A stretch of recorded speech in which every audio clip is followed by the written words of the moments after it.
We are recording. Awesome. So, I believe it is time for us to roll for a lovely little recap. Roll for recap. 8? All right. I've rolled pretty solidly these past few sessions. Who knows what's gonna happen my god. now? Oh, jeez. Oh my gosh. Good Oh my weather. gosh. Zaroth. Jeez. 3 8s, Wow. a 3, a 2, and a 9, and a 7. Lovely. So Zaroth, Zaroth. what happened last session? So, we were in Taruskin. We were fixing to leave, but we needed a new cart because there's too many of us now. Yep. So we had a heist. Me and Karhu knocked out some guards and then framed another guard for attacking them. While the littles, Paddywhack, Deathcap, and Verta stole the wagon, and the vampire started chasing them. So we all ran. So we got the wagon out of Taruskin, rode out past Dane, who was looking for Ramzik, and then backstory explanation about a couple of the characters. Yep. I don't remember where we're going, but Me neither. I know we're in a wagon going somewhere. We're headed to Jeez, I keep doing this. We're headed to Ravasac. I keep saying Taruskin. You guys Okay. came from Taruskin. We are currently at the edge of Ravasac, which is protected by these large stone and steel walls that stretch up probably about 20 feet into the air. And you can see these like elemental creatures of all different types flying around in the air as you pulled up to the open city. And this is a very decadent town. It is filled with fancy buildings that make Taruskin look like a small hamlet. They're all at least 2 stories tall, all extremely elegant, and they put a lot of cities you've seen before, even to some extent Kingsgate, to shame, as Ravasak is very well off.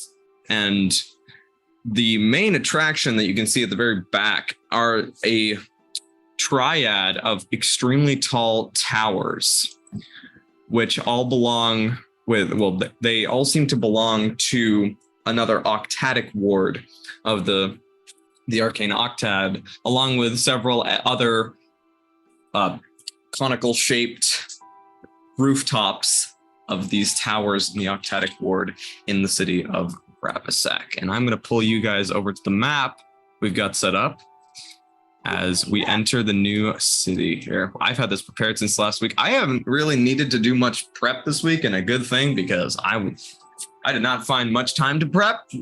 And so it's a good thing you guys decided to go on that heist, because I had so much extra stuff prepared for last session, so just kind of bled over into this one.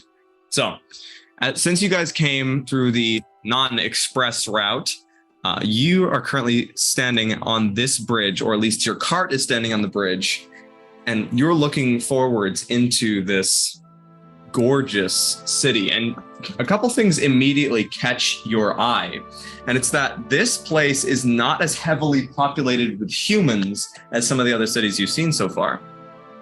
No, actually, mainly there are plenty of even orcs. Hang on, let me check my notes just make sure I give you the right information. Yeah, so it's bustling with elves, dwarves, gnomes, even the rarest types of creatures you'd see in cities, like dragonborn, orcs, and goblins. Even goblins, like they're just pacing around. Some of them seem to be free, and others seem to be chained to very, very wealthy looking masters who are decked out in like white, multicolored robes. They carry themselves with great posture and have many servants and slaves behind them, as they seem to be even commonplace in this town. Although you do see a couple of goblins which have long bearded chins. These beards are like almost like dwarves' beards, mostly white. Some of them have like black beards that all have like golden bands around them. They have tons of jewelry. They're bedecked with anything a noble person could ever want and more. And they have some of their own slaves as well. So it seems as though this town is open to a lot of different types of people, which becomes especially obvious as you see in a side at a side street coming out into the main road is a massive carriage in the shape of a snail's shell, although it does retain most of the elements of a normal carriage, except the fact that the front of it curves upwards onto the backs of two trolls. These green-skinned, warty, tall, gangly creatures, which are attached to these carriages, pulling them around all throughout the city. And you can see even multiple of these they seem to be commonplace. And some of them are fairly small and pulled not by trolls, but by axe beaks, which you would recognize having seen Deathcap transform into one earlier. And By these what? You broke up. axe beaks. Hang on, let me turn off my fans just for good measure. Is that better? You didn't turn into one with his zoo spell. Yes. Yeah. Oh, sorry. Yeah, you're right. He summoned them with a zoo spell. You saw one of these axe beaks before, and now you see more of them pulling these carriages in this elegant and decadent town. Are we on the west bridge or Yes. the southeast bridge? You were on the western bridge. Okay. We're on that one. And I see these crystals that are sort of illuminating parts of the town. Are those evident from where we stand? Oh, yes, absolutely. These are some giant, they look like spikes sticking out of the ground, rough-hewn and very natural stones, almost like the runestone that you guys destroyed in the basement of that one house in Teruskin. And these seem to be where these elementals are coming from. As you can see, some of them just flying into the crystals, some of them flying out of the crystals and just using them as kind of hubs for their homesteads, I guess you could say, or where they're summoned from. So they're elemental portals. They seem to be elemental portals, yes. Oh. Whoa. Can we live here? Yeah, that'd be nice. I think it's way too expensive, probably. Yeah, And then probably. again, you have a lot of money.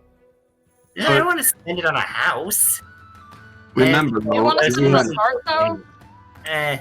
before getting too comfortable, remember that this place is probably under the control of that Octadic Ward ahead. And remember how they behaved in the Battle of King's Gate. Right, we don't want to stick around. Though, Remember, you weren't too happy about opportunity that. to stock up on more interesting items. Magic. I'm talking about magic items. But of course. Deathcap. I You- would like. Sorry, go ahead. Oh, what were you about to say? And I was about to say that you notice that, well, what specifically stands out to you is that many of the downtrodden servants and enslaved members of this society are of a goblin type race. Some of them being bugbears, they're mostly goblinoid. Even, well, you don't see any hobgoblins, as those would be too martially adept and too high class for this type of thing. But most of them are small members of your kin. And it seems as though they are not treated well at all in this city. That's something that very, very obviously stands out to you. Please go ahead. do I recognize any of them? Hard to say. So you are of like a forest greenish skin tint, correct? Yes. Okay, these goblins are more like the color of sand dunes, and they've got a bit more. They also look a little bit like they spend a lot of time in the sun, or like they have ancestors that spent a little bit more time in the sun. You can assume they might be from maybe a little bit farther north in the steppes up in. Oh, let me just check my map. I just want to make sure I get this right. Probably from the steppes of Droil, which is way more exposed to sunlight, and it's kind of like Rohan in Lord of the Rings. So they seem to have been brought from far away, and well, at least their ancestors were, and then they were born and bred here. So you don't exactly recognize any of them. Who are the masters? The masters are anything. Sometimes there's even other goblins who are enslaving their own kin, but typically it is very highborn looking elves, some dragonborn, all of which have these long braided beards. Some of them are humans, but most of these who are parading around the town are dwarves. So, I'm gonna go ahead and see the goblins and blank out for a moment because it's been a moment since we've seen non-hostile goblins, and just like run up to the closest one, like family, and just like, how are you? What clan are you from? And like be over excited to see. Sorry, you cut out. What were you saying? Yeah. I'm gonna go ahead and just be like, family, and like rush up to them, seeing that they're non-hostile goblins, and just like, oh my god, where are you from? Do you know Click? Do you know Ram? Do you know Grandpa? And then make like goblin noises. So are you talking to them in Goblin or are you talking to them in Common? I'm talking to them in Goblin. Goblin? Okay, so the goblin that you're running up to is this they have very big feet and they look very gangly, and their nose is at least 3 times the size of yours. And as they look over to you, their eyes are that of a very downtrodden dog who has just been walking for days and days and days. And they don't say anything as they look to be too tired and too worn out to even speak. And as you go over to this goblin, who is standing behind this tall elven nobleman, he turns, he's probably at least twice your height, and looks down his crooked nose at you. And he sniffs, he contorts his face in a disgusted, very regal air. Who might you be? Speaking to my servant this way. Gonna like hear that, stop talking in Goblin and do like the princess bow and be like, Deathcap, I was just trying to see if he knew anybody that I knew. Don't you know that it is considered terribly unsophisticated and downright awful to speak to the slaves of this town? Foolish, naive creature. Where have you come from? Out of these parts? Wait now. Wait and how you speak to my friend. This is not hospitality. You make We are friends with goblins, do you?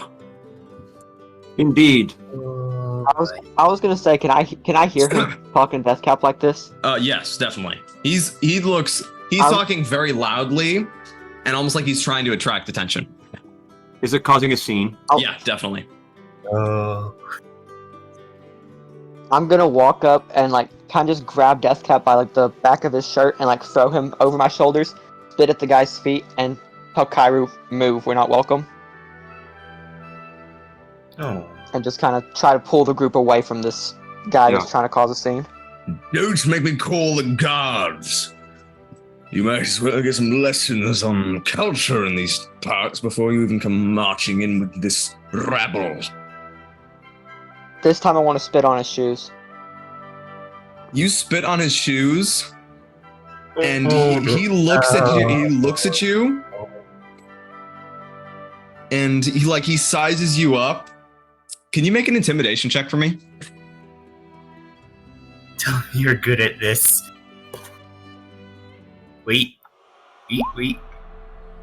Okay. So as I he want to looks use at the you, ability die. Wait. I have a thing I can do. you do. Ha. See another creature you can see make an ability check or something. Use your reaction. Add your. Sure, absolutely. Nice. Like Good it's with a that. +5 to that intimidation. Well, with a 19, yeah, that kicks ass. Nice work, Paddywhack. Do you have inspiration? Nice. Yeah, it's just me just like taking out like one of my mini weapons and just kind of just like doing the whole, hammer in hand thing, just like It's like a butterfly knife from the 80s. yeah, no, I just like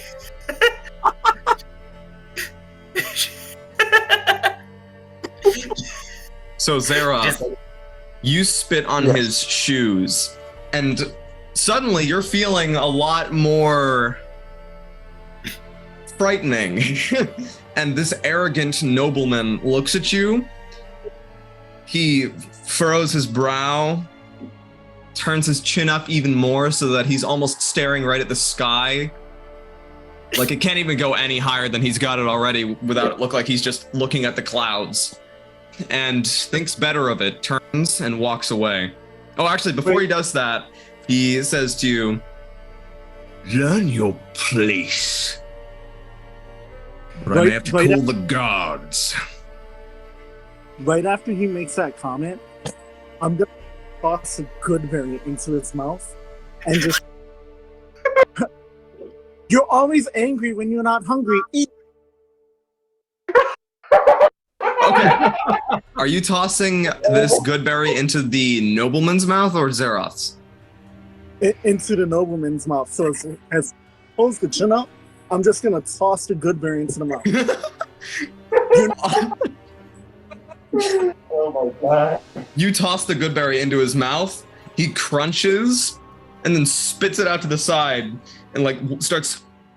He grabs one of these goblins that are next to him, pulls them over to him, and then he like snaps his fingers a couple times. And these goblins, he stops in the middle of the road, and these goblins start making themselves into like a ladder. And then one of them climbs up the rest of their backs as they lay down on the ground and begins to clean his master's teeth using this like cloth. And it looks extremely fine, made of silk. And he's just dabbing at this elven man's mouth as he just continually like, spits to the side. Not even caring where he's spitting. He like spits on his servants and then looks over at you, Deathcap. He furrows his brow even more. And he like lifts his hand up and backhands you in the face. oh no, he fucking did it. All right. That's my cue. I'm swinging. Just You're- one jab Oh, no. right to the jaw. You I would Damn also it! like to go in for a kick. Whoa. One down. Okay, so One Zaroth, down. you square up, slam him in the face. It's like time slows down into slow motion. You can see he spits blood. And as he's doing that, Silverin, you kick him and you send him sprawling, falling over into the dirt. And it just so happens there's like a trough nearby with a couple of pigs that are being shepherded by a shepherd, of course. And he just lands in the food by like a, yeah, not shepherd, but Swineherd. Thank you, swineherd. And he's covered in crap. He like he stands up, and these goblins were actually kind of leaning on him. So the goblin slaves just fall over onto the ground, toppling from their tower, and they look at you, and it's almost like they're willing you to run and get out of there because this is not going to go well. And it's at this moment that this dude calls, "Guards, insurgents!" What would you guys like to do? I'm getting.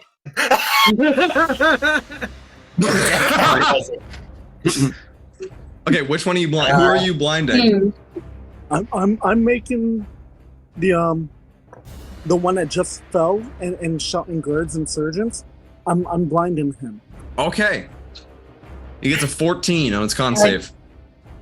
God damn it! One town that we don't have to run the fuck away from. Now, were we able to long rest? You guys definitely long rested, so you can apply long rest if you want to. Yeah, it's been like 3 days. Yeah, absolutely. It took you a while to get to Ravasak. Yeah. Did we not long rest yet? I'm gonna have to check that. You did long rest. You did long rest. Right. So We did. So we're all right. you can just Okay, apply that if you'd like. Okay. Yeah. So what are you guys doing? I'm getting the cart to just, oh god damn it, one town. I would like to go to one town without us having to run away from them. Run away from it? Is that so hard?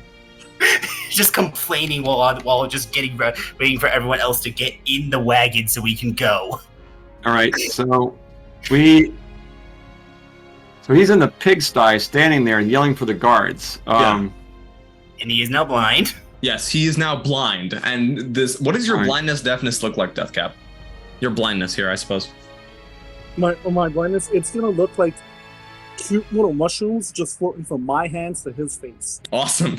So you just release Oh. these cute little mushrooms, and they all swarm around him, just blinding him completely. You just can't see anything. That definitely succeeds. I Um, imagine anybody like, else the seen little this Mario counter? mushroom. yeah, I was imagining that at first too. What were you saying, Kar? This is probably right out in the open with a lot of people watching. Yep, there are a lot of people. Everybody's seen this, and look, what are they all responding? How are they responding to this? Most of them are actually running off to probably go get the guards. Actually, not most of them. Some of them are. Others are just trying to like fast walk their way away to a different street or get out of there as fast as they can, because you guys are just causing a scene, and most of them don't want to be part of that. But the odd Three of few them are are causing a- staying there and just watching all of this happen. And like, oh Right. shit, this is not gonna go well. So Oh, get yeah. in the cart. I'm getting in the cart quick and encouraging others to get in the cart. We're going to drive toward the center of town as fast as we can, get away from the location, I would imagine. Thankfully, according to we just need to get through. Where the fuck are we going? Into the town, I'd say, right? Or do you want to leave the town? Yeah, but we could just go back the way we came, but that'll take even longer. Oh. Okay, Well- what are you doing with Thaumaturgy? I'm gonna go ahead and just try my best to imitate this man's voice when he's shouting out guards and whatnot. Right. I'm just Yeah. gonna. I love to make out with my goblins.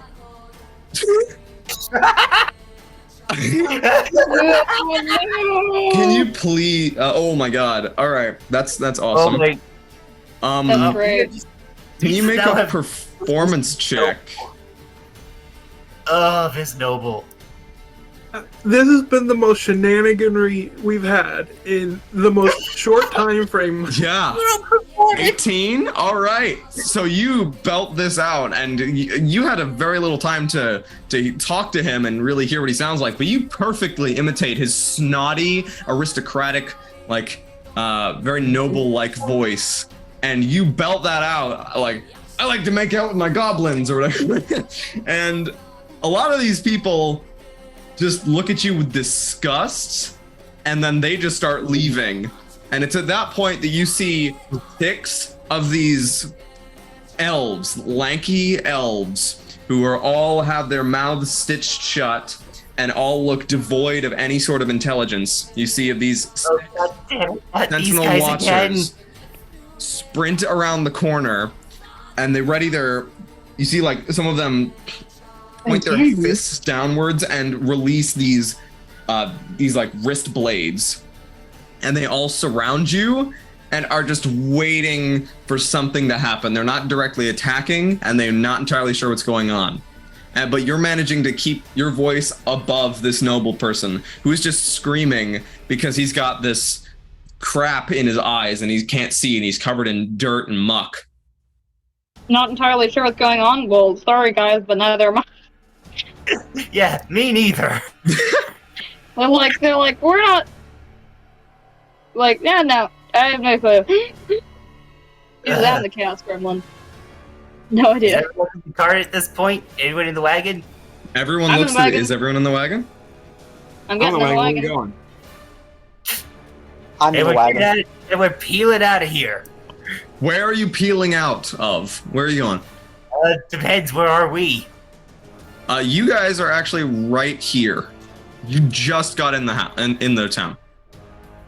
Looks like we're taking this bitch off-roading. Where are we going? Where are we going, guys? The way we came. Oh my Taking god. off-roading. That's the only Should clear we direction. go where it's been prepared, or should we be nice to the DM here? Let's be honest. We kind of lost the chance when the nobleman just started with hit. That we lost that chance when the nobleman hit Deathcap. At that point, it was just like, yeah, no, he hit our goblin. Yeah, this isn't happening. Yeah. Yeah, he's just like, yeah, no, let's GTFO. Let's off road. Yeah. We'll go back here at some point. Presumably, they'll forgot about us at that point. But yeah, I'm here for this. Off roading. Okay, so at this point, I'm gonna have everyone roll initiative. Okay. God damn it. 10 minutes and we're already like. Initiative time for me. 20. Oh, nice. Nice start. That's not great. That's a 13. Okay, so we've got Verda, Paddywhack, we have Deathcap, Karhu, Silren. Why is it Ooh, down? 2 natural 20s. Okay, don't worry about what I'm adding here. Okay, This entire scenario is already a shit show. Paddywhack, 14. Zaroth, 21. Silren, 24. I've got 13. 5, awesome. And then, okay, Verda, 13. Karhu got a 11, and then Deathcap got a 4. Oh, apparently he got 4 feet. My bad. And then the Sentinel Watchers. Jeez. All right. Cool. Silren, you're in this cart, and you suddenly see running out from behind this house are a group of 4 kobolds that look kind of similar to Paddywhack, except that they are crimson colored with like their scales are crimson. They're wearing like makeshift armor. One of them has a bucket on his head that has eye holes in it, and they're carrying swords and shields. They look almost like they're trying to give the feeling of like a knight, of knights. And as they round the bend, they like brandish their swords, and they don't actually say anything just yet, or if they do, you can't understand it, but they let out this battle cry. They don't seem to be paying attention to you guys. They are paying attention to the Sentinel Watchers. Alright, cool. Oh God, are these insurgents? Insurgents. They're going to attack the Sentinel Watchers. Oh. What the hell is going on? Do I have any dim light or darkness that I can teleport back over to the It guy is and kick him midday. again? Midday? Yep. Yeah. Not even shadows of the buildings? You're not currently. And the Well, you jet- could go in. Yeah, kind of. You wouldn't be able to see any from where you are inside the caravan. Not the caravan, the wagon. Alrighty.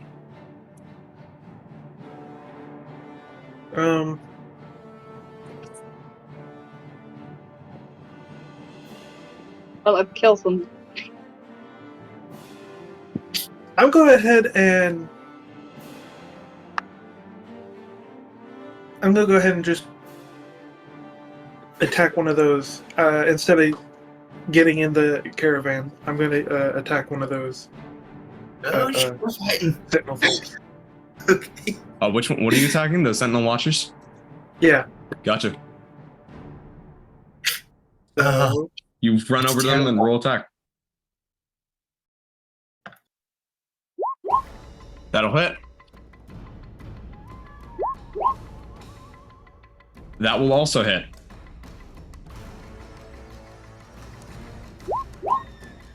$14 will miss. ooh. And then that will hit too. That will definitely hit. And then also, as I go up to attack these guys, I also spin really fast and my foot catches on fire. Ooh, nice. Okay, so that is currently 14. Okay, with that 20 damage with the first 3, you rapidly send kicks into this first Sentinel Watcher, and is that like additional damage? That's the fire damage. Okay, gotcha. Yeah, with actually the first 2 attacks, this first Sentinel Watcher is on the ground unconscious. Are you going for lethal or non-lethal? Are these humanoid or like living creatures? Yeah, they're alive. Then non-lethal. Okay, so you kick some soft spots, but manage not to hit any like poison strike areas, and so this person's down. You regulate your kicking ferocity at this point, and the first one's down. However, the second one that you send a couple more kicks into is still up. You're just standing there, hands in your pockets, flinging your feet around, kicking everything. Yeah. Okay. Oh yeah, right. And it's at this point, as you are like sending kicks here and there, whacking people, knocking them unconscious, as soon as that first Sentinel Watcher hits the ground, you notice like a tingling on the back of your neck, and you see 2 of these elementals flying down towards you. You see a fire elemental and you see a water elemental that are both just swirling and looking extremely angry as they're just descending down onto you. Okay. Oh my god. Is that your turn, Silrin? Yes. Oh, whoops. Sorry. Zaroth. How many more Sentinel Watchers are there? There were 6, so there are now 5. There's also 2 Okay. elementals now. Yes. I want to run up to one of the Sentinel Watchers, and I want to attack with the flat side of my Great Axe. Okay, so you go for a non-lethal attack? Yeah. Roll attack. That will definitely hit.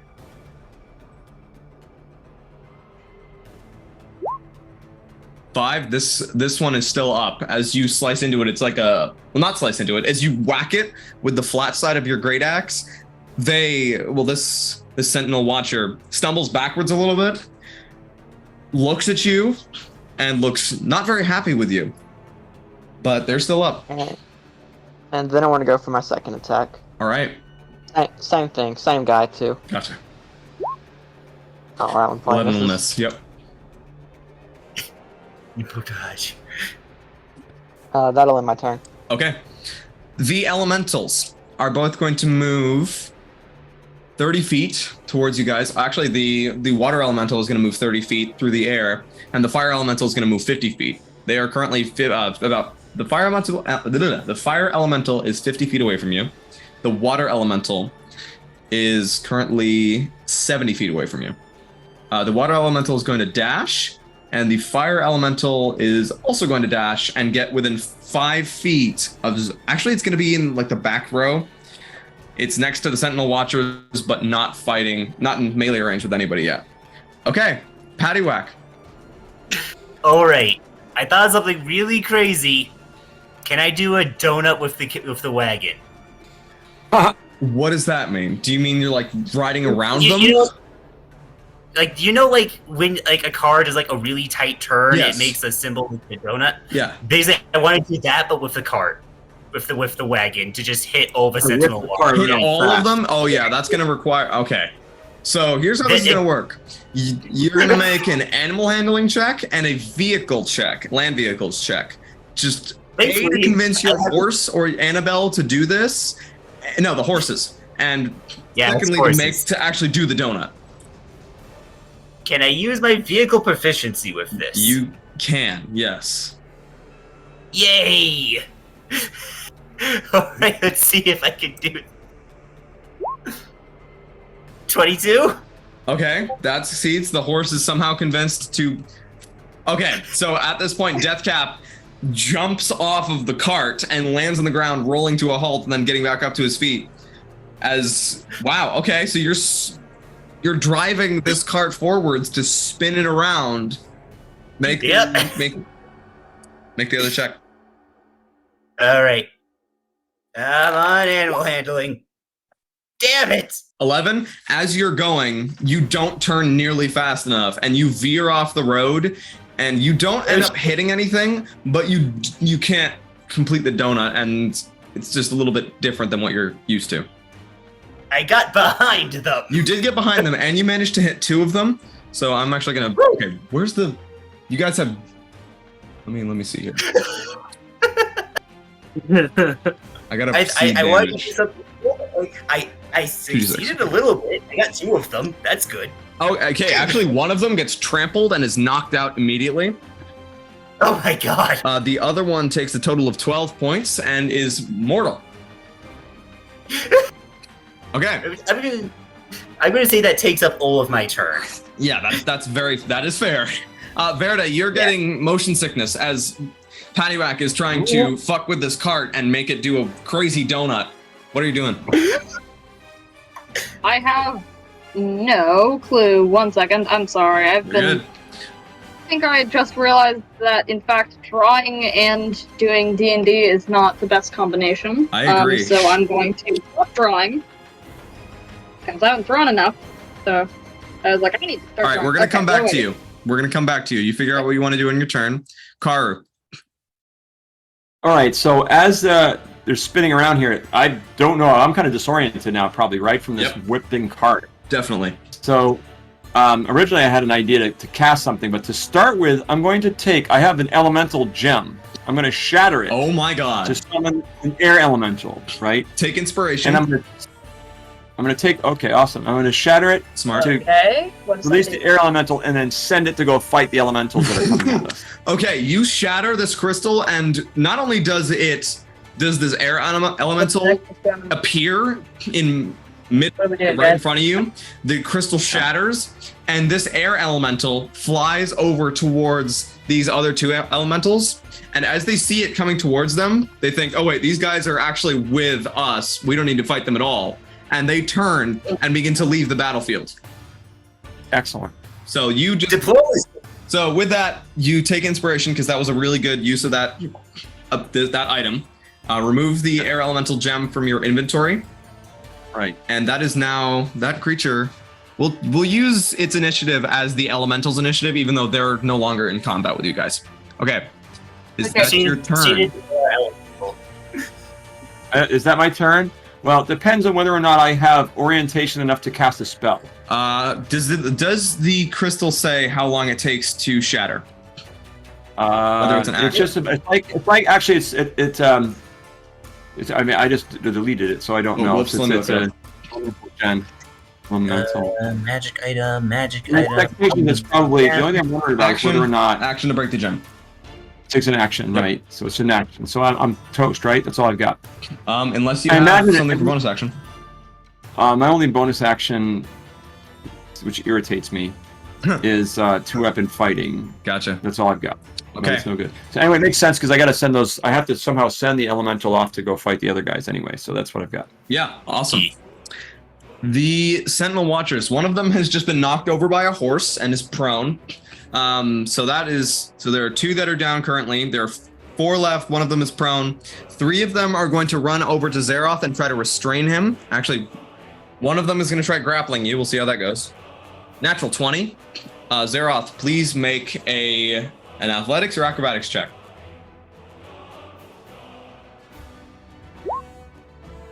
So they got a 21. So your speed becomes 0 as they grapple you. One of them gives you a big old bear hug, and they're a little stronger than you expected. The other 2 are going to make protrusion claw attacks at you.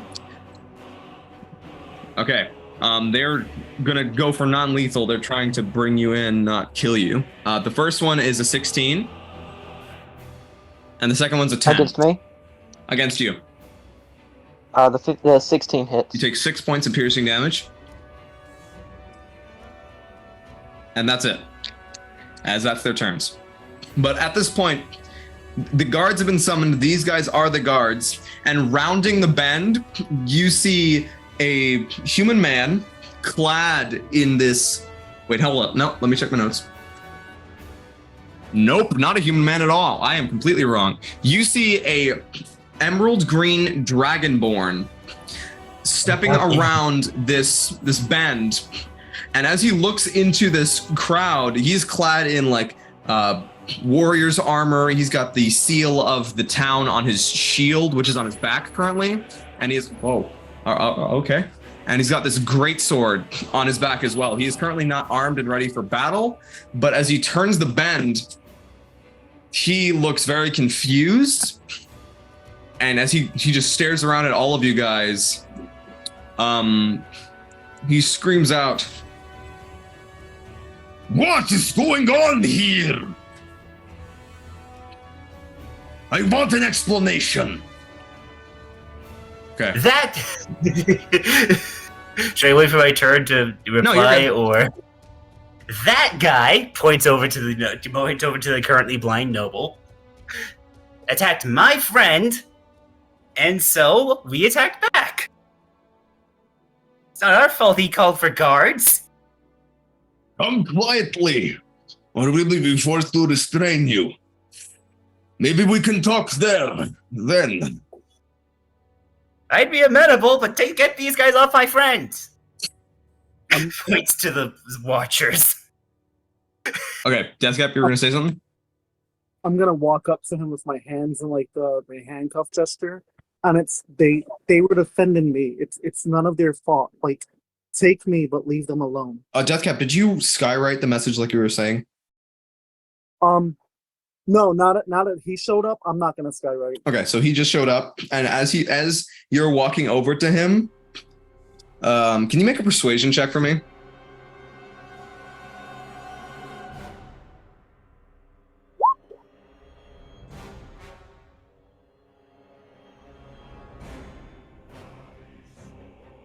Ooh. Okay, so as he's looking at you, he looks kind of amused, actually. Little Goblin incited all of this. It takes two to tango, my friend. There must be at least one other person here who has created all this commotion. Although I will take your words to that heart. guy points to the shit-covered blind noble. With my ears deep down, I'm gonna point to the noble, and we were unaware of the customs you people have, and I spoke to a goblin thinking it was from my clan. I haven't seen them. My friends are... Account of ignorance, then.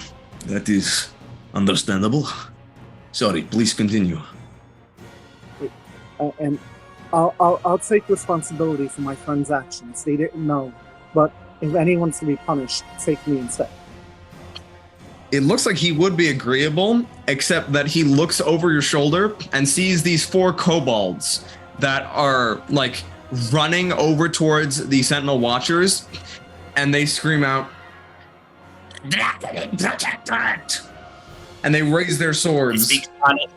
They're speaking it in English, not English, bloody hell, in common. Oh. All of you hear as they rush over. Oh, Did they say? Draconid Protectorate, which is not correct at all if we're thinking real words, but these guys are kobolds and they are not very intelligent. But as they run over and try and on their turn, As we have perhaps the most intelligent kobold with us. we have a very intelligent kobold, except these guys don't. These kobolds are really, really stupid. These are normal kobolds. I'm a different. You're I'm a genius kobold. Okay, Yeah. Okay, as they're running, the Dragonborn commander swears, and he says, well, you can prove your worth if you help me take out these scoundrels. Please, they've been a problem recently. All right, man, let's do this. all right, these kobolds are going to attack the Sentinel Watchers. Natural 1 with the first one. This one trips and lands on his face because he can't see through the bucket helmet. The other one gets a 19 and actually hits, stabbing into the Sentinel Watcher for... Oh, I lost a stat block. That's okay. For 4 points of damage, and he is actually fairly close to being killed. And the final 2, one of them misses, and the other one misses. So a lot of them try stabbing at these Sentinel Watchers, these elves, but they all totally fail. and they are They're really bad at what they try to do. all right. So this is up to you guys. What are you going to do? Are you going to join with the Dragonborn commander? Try to kill these kobolds, dispatch them? Are you going to leave? What are you doing? Honestly, Patty really doesn't want to leave if she had to. Mostly because she doesn't want to get run out of another town. That'll be 3 times. That's a bad thing. She doesn't want to have to do this every time they go into a town. So Right. she's gonna help him. And besides, they may be kobolds, but she's a law-abiding citizen, kind of. I mean, she did just run over some of the Sentinel Watchers, but that's besides the point. All right. How about the rest of you guys? Well, I have I'm going to make it a little bit harder for everybody here that's involved with this combat. I'm going to cast Earth Tremor under the kobolds. Huh. Doesn't that... You can't do non-lethal damage with spells. No, it's No, not he doesn't non-lethal. care about that. Well, at least It's this. Yeah. I'm not caring about that. I just want to I'm just going to do this because I'm casting it at first level, so it's 1d6. It might scare them off. If they're stupid, they're going to keep fighting, but if not, they might be bothered by it and decide to leave. So I'm just going to try this. Let's put it this way. What's going through my head is if it won't be lethal to them if they are smart and get the hell out of there. The fact that I did it will look like we're helping the Sentinel Watchers in the city. So they'll read it that way that we're trying to help them. So I'm just going to try to sort of navigate the situation in a funny way. So let me just cast first level Earth Tremor under the closest kobold. Yeah. Okay, so these kobolds are immediately, most of them are not ready for that at all. And so they all actually just they get knocked off their feet, land on the ground, and they look dazed and hurt as you smack them with this Earth Tremor, as they're all mortal. Okay, so Karhu, you cast Earth Tremor, and at this point the Sentinel Watchers turn, and they slice up the kobolds, and you guys are completely out of combat. Oh, That was too bad. fast. What do you do?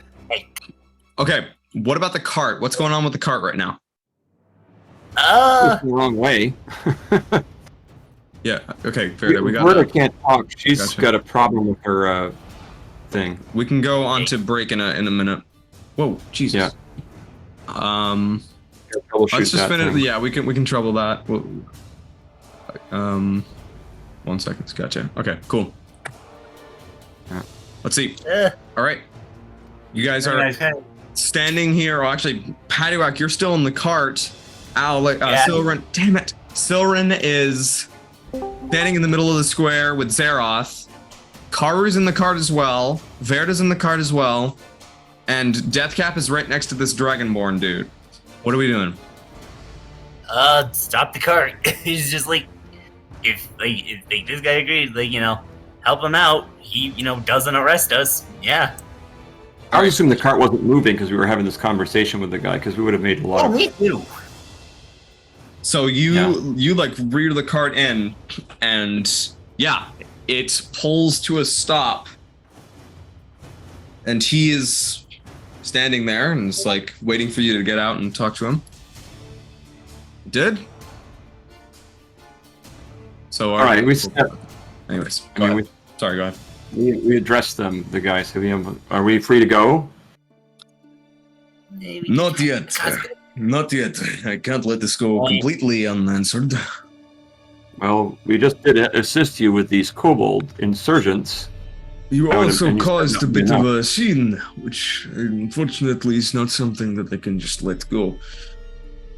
Oh, really? Oh no, of course. Order is everything in the city. Well, you should have told that to the friend of yours who's over there in the pigsty. It seems like he's causing more of a scene than we are, wallowing around with the swine.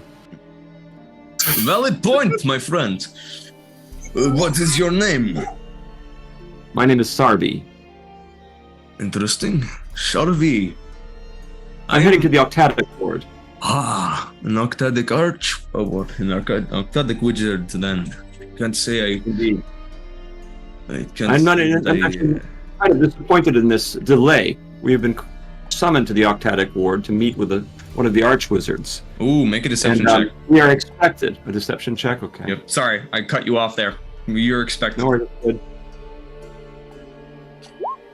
11. Damn it, I'm not doing well with these lately. Oh, I have an advantage. Son of a bitch. You. Oh yeah, you had an advantage. 16. All right, he's gonna roll insight. Oh shit. Okay, so you say that, and he looks at you. Of course. Oh, flash of keys again. Huh? Yep. I saw that. 16. Okay, got you. I know, and this is very good thing we leveled up. I love it. You know, One of your favorite things, Buddy Rock. many people come through here telling me they can do whatever they. Ooh. Okay, so he needs to roll a d4 and subtract it. Or Yes. you? Okay. He needs to make a charisma saving throw. Charisma save. All right, so he had a 19. Charisma save. That is an 11. Okay, so he failed. Yep. So now back to Okay, let me roll that real quick. 3. Okay, so he got a 16. So we'll say that his, meets it, beats it. So you do successfully manage to deceive him here. No. You were expected by. What was his name again? Damn. I am. Harry Yelvin Istari. What did you say? Harry Yelvin Istari, the Archwizard. He's the Archwizard? Here? He's one of the Archwizards. There is of course a portal here. We've agreed to meet here. Ah, And I am late interesting. as a result of this idiot over here in the pigsty. Now, might I move along so that I don't end up facing the ire of the Archwizards instead of this fool in the pigsty? Well, Sir Sarvi, you may certainly move along, but I'm afraid your compatriots will need to be brought in for questioning. As This is unacceptable. They are my escort, and they are also meant to join us. He at the leans Octadic over to Ward. you. Surely you think you're entitled because of your status. Well, let me tell you something. In this town, wizards aren't everything. There are rules that must be followed, and they will not be taken lightly. So, sure that you're Mr. not- Sarvi, One wizard might be very threatening to you, but I would wonder what you'd feel like about having the entire Octadic Ward down on you. Because that is the kinds of consequence that you face if you delay us further.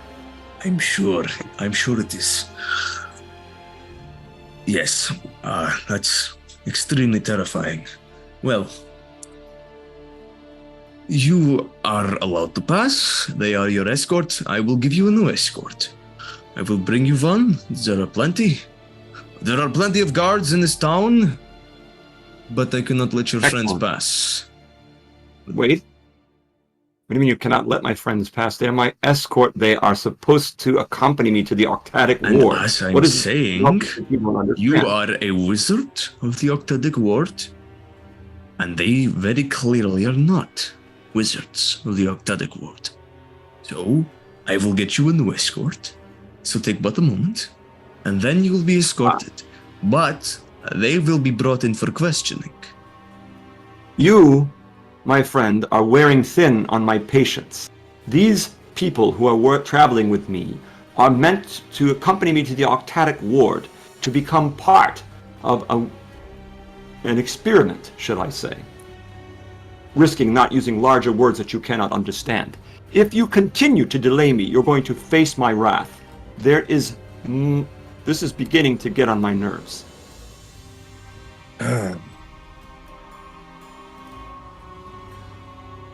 You have one last chance before you decide to feel pain. Well, once he says that we're for like experiments, I'm gonna go ahead and like Karhu, I don't feel, and I'm gonna fake a sneeze and then wild shape into a random creature. Okay, so My Like, eyebrows raise and I look back at the guy. all right. I'm gonna pull. Yeah. experiment. Okay. So, first of all, performance check from Deathcap. Second of all, deception check from Karhu. This time I'm using the inspiration. Nice. Okay. Okay. Can I do the same with my? Certainly. Okay. This entire thing is over. This is being more of a shit show now. 17. All right. Mm-hmm. And performance. Nice. Yeah, he looks very disturbed by Deathcap's transformation, and that only furthers his trust in what you're saying here. And as he looks at you and says, I see it's urgent, and there is a experiment to be made here. He is the least of your worries. Wait until you see what happens to the others. Can I go into like a slight, like not full blown rage, but just enough where like my eyes start to change color and the tattoos start to spread a little? yeah, absolutely. So the tattoos begin spreading along your body, and your eyes turn a different color completely. And as he sees you, All right. But you are not going alone. I am taking you personally. That is when wonderful. you are done, mark my words here, I will stand outside of the Octadic Ward. And as soon as you leave that building, I'm taking you in for questioning. You are not getting around this.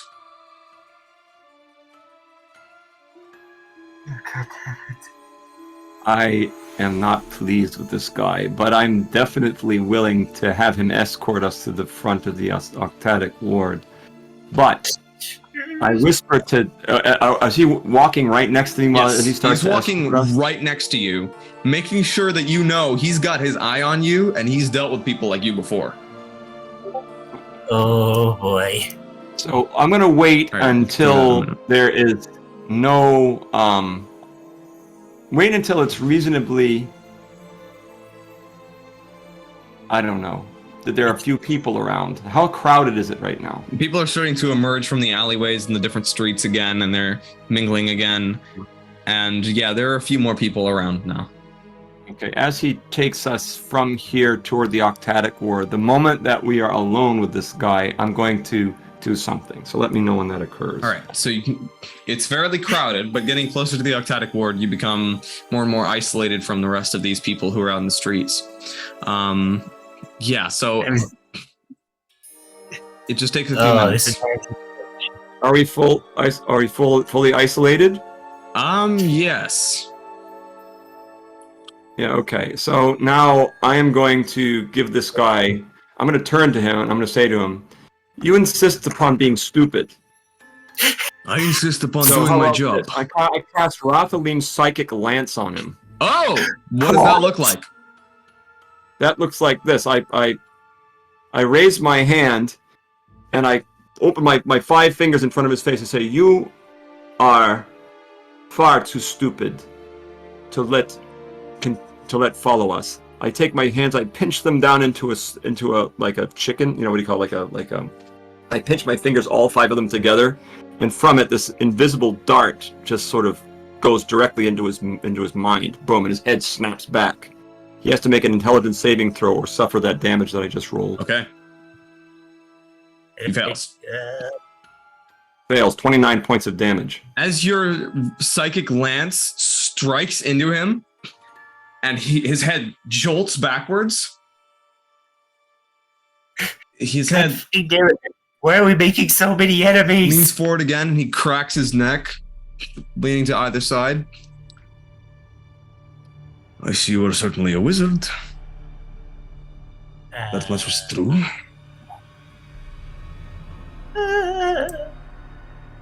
I heard your Yeah. name was Karhu Sarvi, yes? I never said Karhu. How did you know my name? I heard one of your compatriots call you that. The Goblin.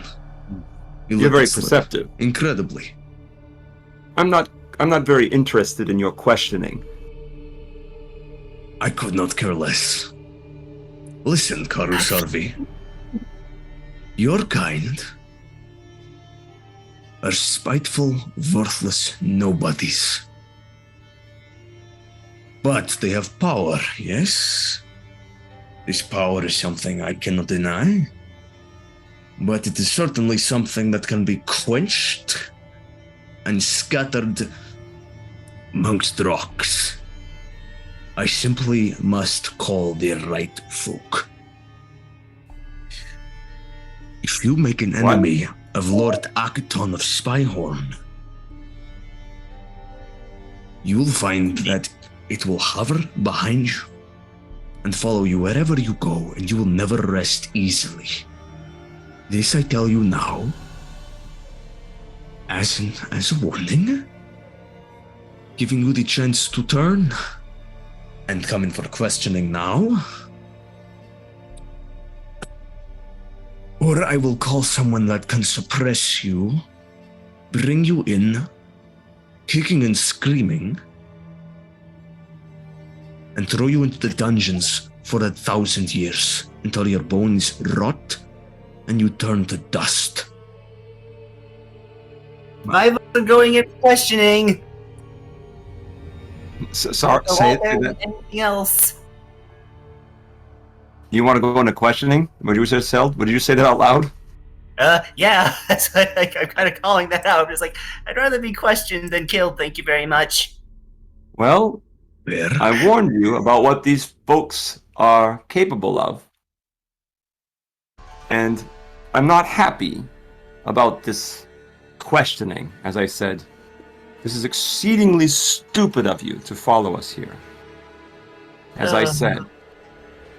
If you insist, though, after our meeting with the Octadic Ward, we will come in for questioning. I don't think we have a choice anymore. Well, I think we do. I didn't kill him. No. I was interested in causing psychic pain on this guy, not hurt. killing him. It definitely Yeah. hurt. So, I honestly thought you were gonna kill him on accident. Me Yeah. too. I would expect a guy with like this would probably not be like too. Psychically Anyway. inclined. Yeah, exactly. So continue to bring us to the Octadic Ward in order to get these experiments under control, and I will gladly join you for your questioning. Although I don't understand what it could possibly be that you'd want me to tell you. Well, maybe you don't need to. Well, maybe the questioning can be called off. We shall see. You will wait outside the Octadic Ward. I will go and announce your presence. And then you will speak to the Octadic Wizard who is here, the Knight. I'm not sure if you've heard of him. He's one of the sons of the Octadic Archwizard. His name is Sir Esharen Torazolin. And he's not... Torazolin. Torazolin, yes. Son of Gossamer Torazolin. Ah. And he does not take kindly to interruptions, disturbers of the peace. Come now. I will introduce you. Indeed. You see the Octadic Ward looming before you, this giant palace-like structure surrounded by 3 walls, each with a different huge tower.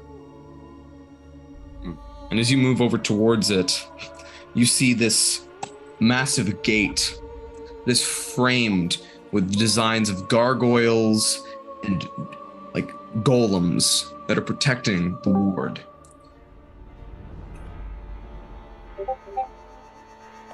And as he heads over towards this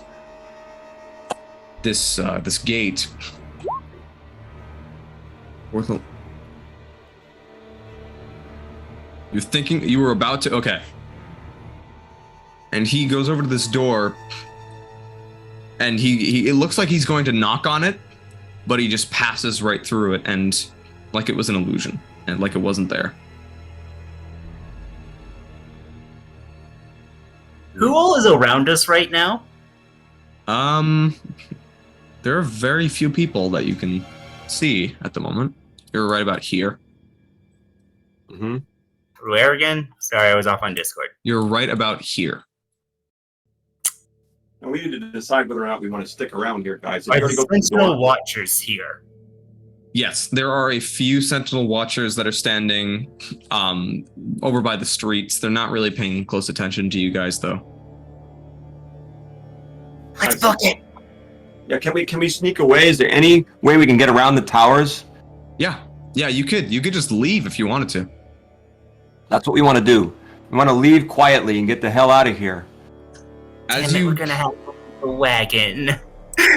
As you're going to leave quietly, you see someone running around the side of this tower here, clutching at their chest. This looks to be an apprentice, like an Octadic apprentice, in blue robes, with a face covered and caked in dirt and blood, and more gore dripping from a giant laceration in his chest. His hair is tangled and matted, and as he stumbles over to you, he splutters, spits blood, wipes his face with his other hand, looks at you, Karhu, and as he's panting, he says, Sorry. Thank the gods. Thank the saints you're here. I'm mad.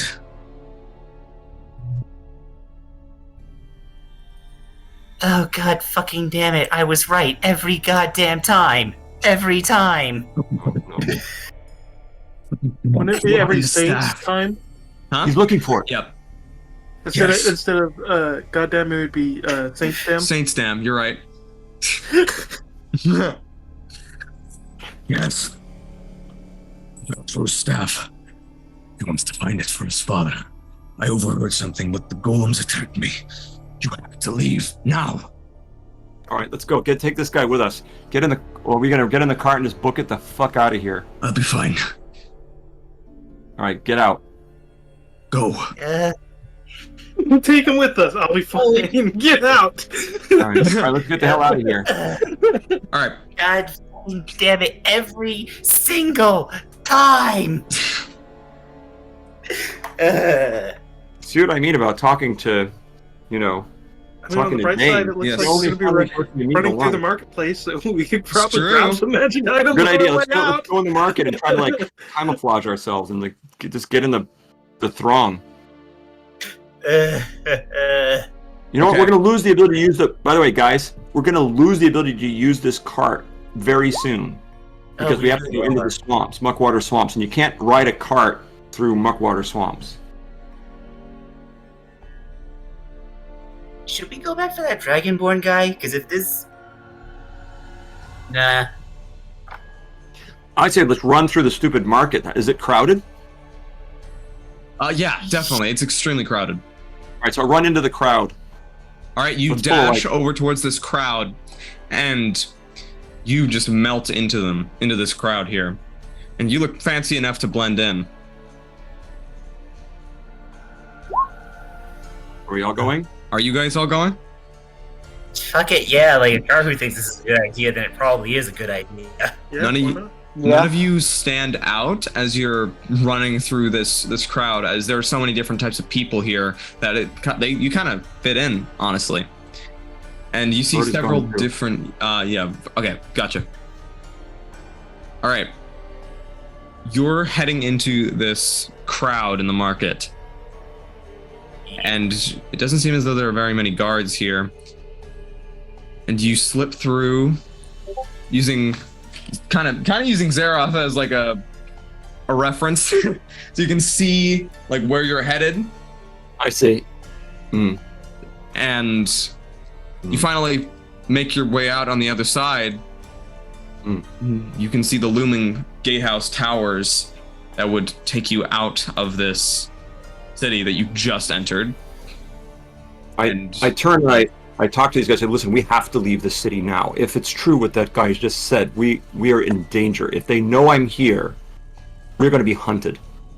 We have to get out. Honestly, agree. We've already overstayed our welcome. Glares over at Deathcap because he caused this entire fucking mess to begin with. Next town we go to, I'm selling the sword though, before we fight any guards or nobles or anything. What sword?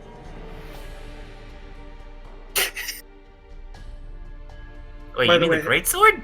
Yeah. The one I got off How'd the you big sell it? bad You guy. use it.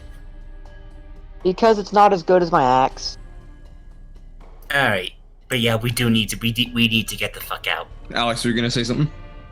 God damn it! I was actually starting to like those horses. I was considering names for them. Were there any magic items shops that we passed by that I was able to steal from as we ran through? Cool. Hard to say because you were were you booking it or were you going a little bit slower? I was probably going a little bit slower since I can stealth a lot better than most of the others. Okay, so you saw a couple. You saw an incredible, like this silvery ring. There was one stall that looked to be like a kind of jewels and trinkets stall run by this woman who looks like a gnome, except she has skin the color of granite, and she looks extremely like tough, muscular, and not like a dwarf at all, completely bald. This is a Sverfneblin. And you can see she's got like necklaces, non-magic rings, even a bag of 1,000 ball bearings. And you also spot several special glass cases, which each contain a different ring or medallion, three of like one of each. You saw a ring that radiated powerful, like warming aura. You saw one that looked to be like a mirror, like a medallion, like a mirror. And finally, a pure silver ring. To steal one of these, you're going to need to sleight of hand check.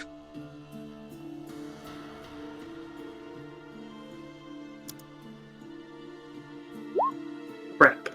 So as you step, how does Silren fail this? Oh, Patty's out now, too. Okay, well, we're going to have to go on break in a minute. There's way too many technical difficulties. Luckily, I am sharing sound and the recording is working, so that's good. Sorry, Silren. Wow. I teleport using the shadow magic to through the shadows, try to reach out and grab it, and then she just smacks my hand and says no like a mother. She smacks your hand, says no like a mother. And do you like book it out of there? I book it out to the next shop. All right, she yells bloody murder like thief, just pointing at you, or where you were, and then you disappeared, and then so you guys actually slipped out of the crowd. Okay, are you heading out of the town? That's all I need to know here. Are you just booking it and leaving? I want to try and hit two other shops along the way because they're booking it, but I'm going just a little bit slower than them. All right, you see one that sells like adventuring gear. Well, that's actually a store.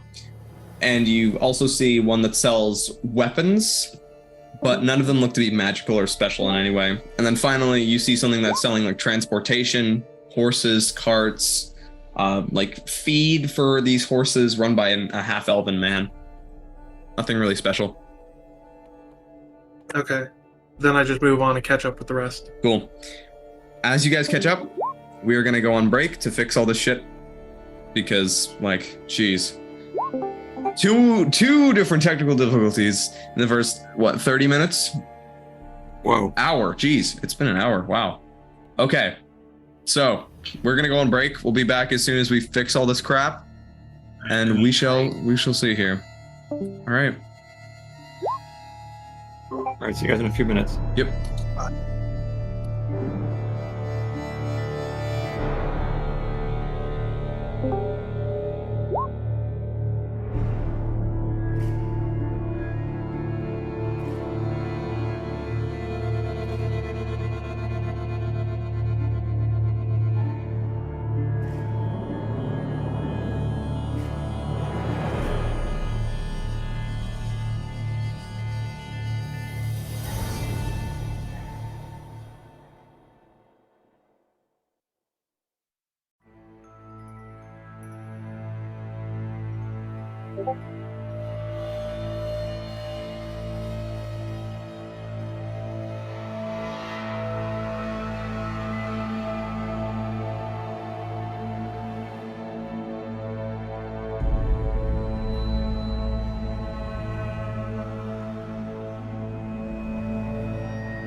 Yeah, definitely. He is a villain. The fucking technical difficulties. Jeez. Okay. Yeah. I'm back. We're gonna wait for Verda. Mm-hmm. Let's run it back. Red not out of mine. town. Oh, perfect. Perfect There's timing. something. Is she Hey. actually? Oh, Yeah, she's back. Oh, and it look, works. here. And it's fantastic audio quality. Yay. Yes, Jesus Christ on a bicycle. Wait, that sounds amazing. Hang on, that's the best your audio has sounded like ever in this game so far. Work. Yeah, All right, I don't have good. any That sounds so. fans on right now. No, that sounds fantastic. Are you using like a different microphone or something? Verda. Noise Hello? suppression is off. Oh, you should probably turn that on. I think that's why it sounds so good. Noise suppression in Discord's I'll actually turn it very off. helpful. It just blocks out all the stuff that doesn't sound like a human voice, so it's very useful. Yeah, I can't see how Or to it turn it tries on to. anymore. It's like not there. All right, let's not mess around anymore. I think we're good. No, I Just- think just so. go As long straight as it's good. home.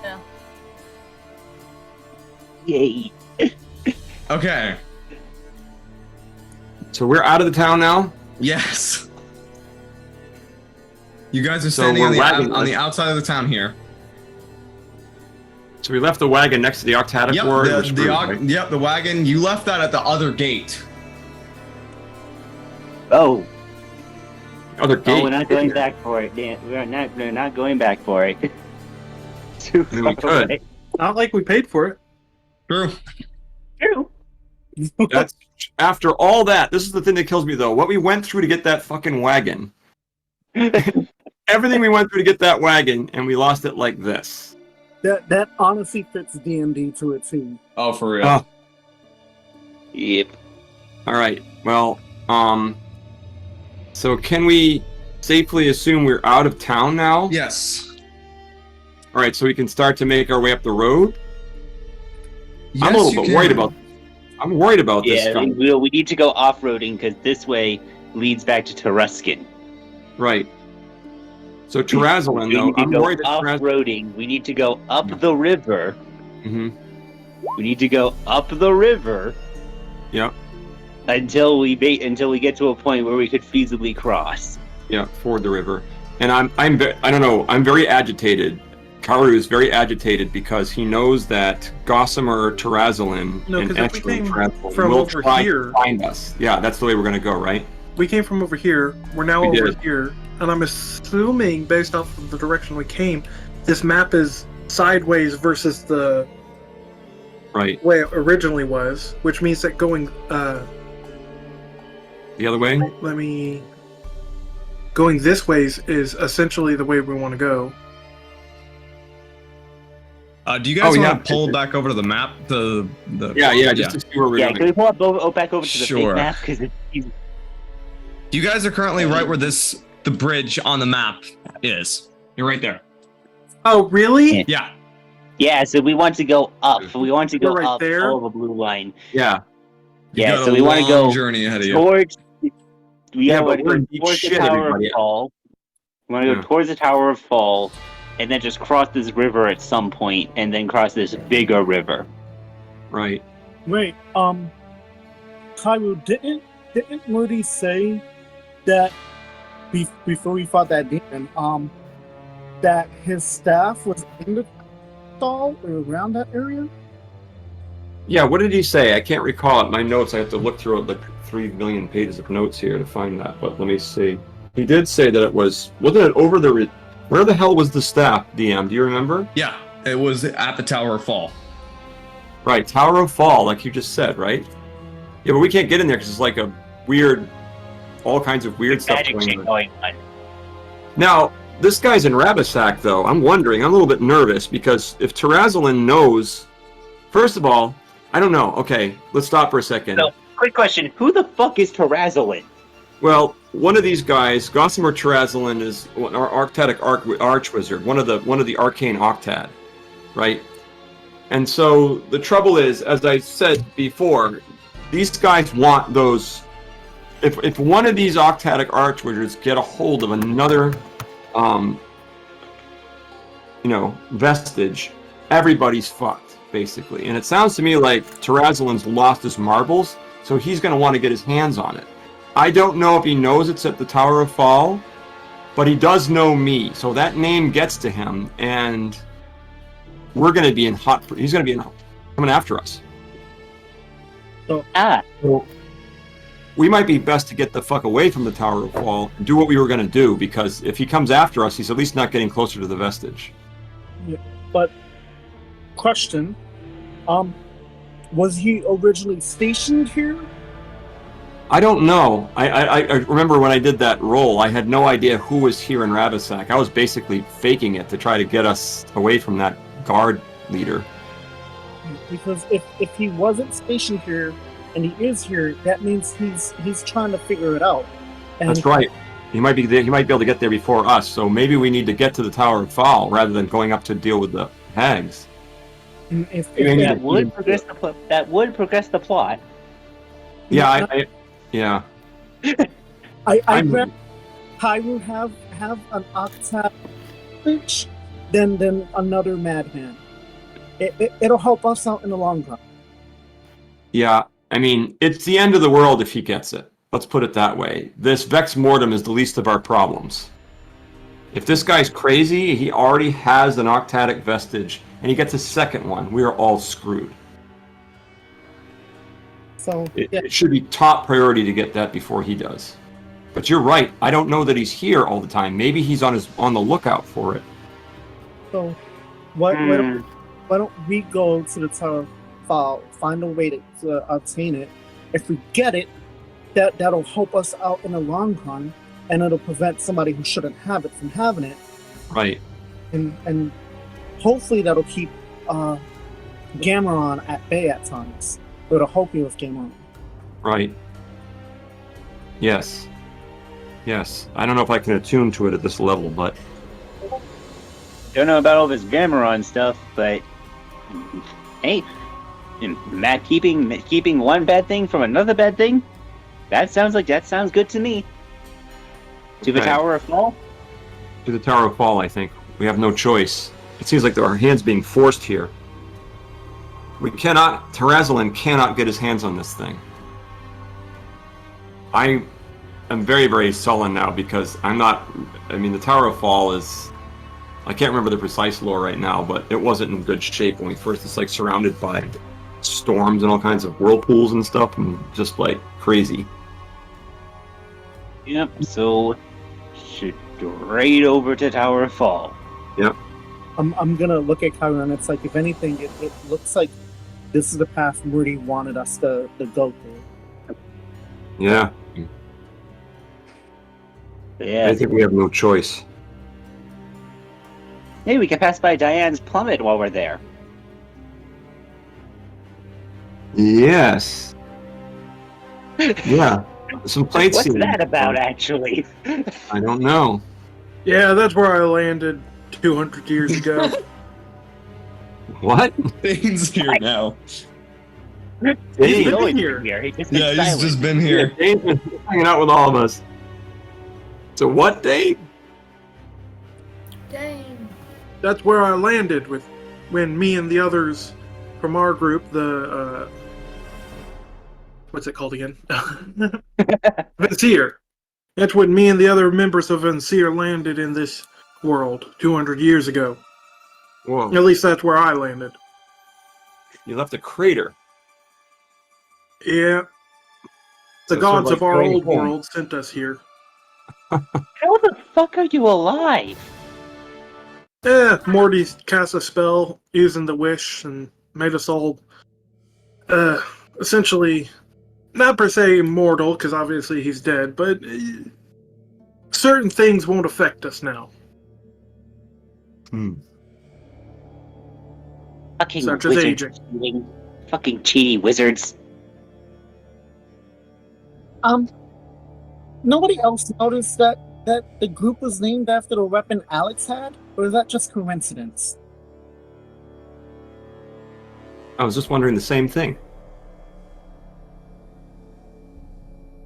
Would Is anyone Dane who know fits in the anything weapon about have a this name? weapon? Would Dane know anything about the rapier that Alex has? No, probably not. No? Okay. Probably not. His weapon had a name? Anyway, let's go to the Tower of Fall. Do-do-do-do-do-do. Yeah. Yes. Okay. This went in a direction. All right, this is very, very interesting. The pressure is on the DM right now. Holy crap! Are we gonna have to? Sorry about that. Right. Campaign. You guys are I know we're setting up for this. in the forest here.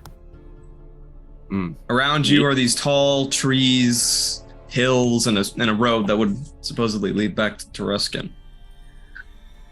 But we can't go there. And as you left Ravasak, everything seems calm at the moment.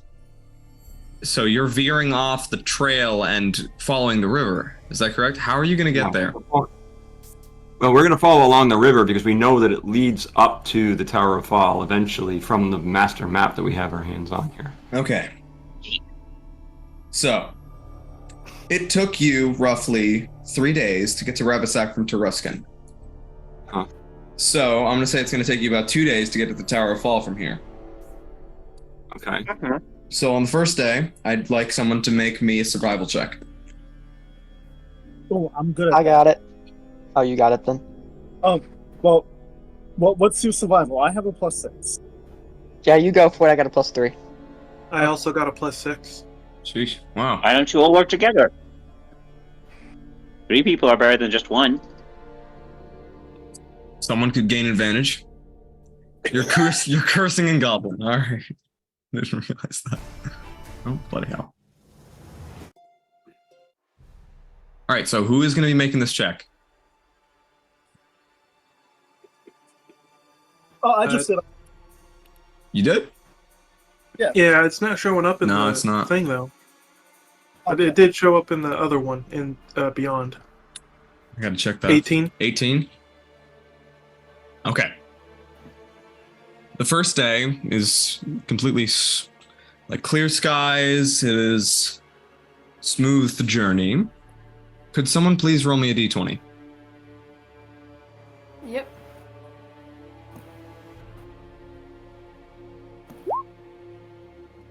Uh-oh. 9. Okay, good to know.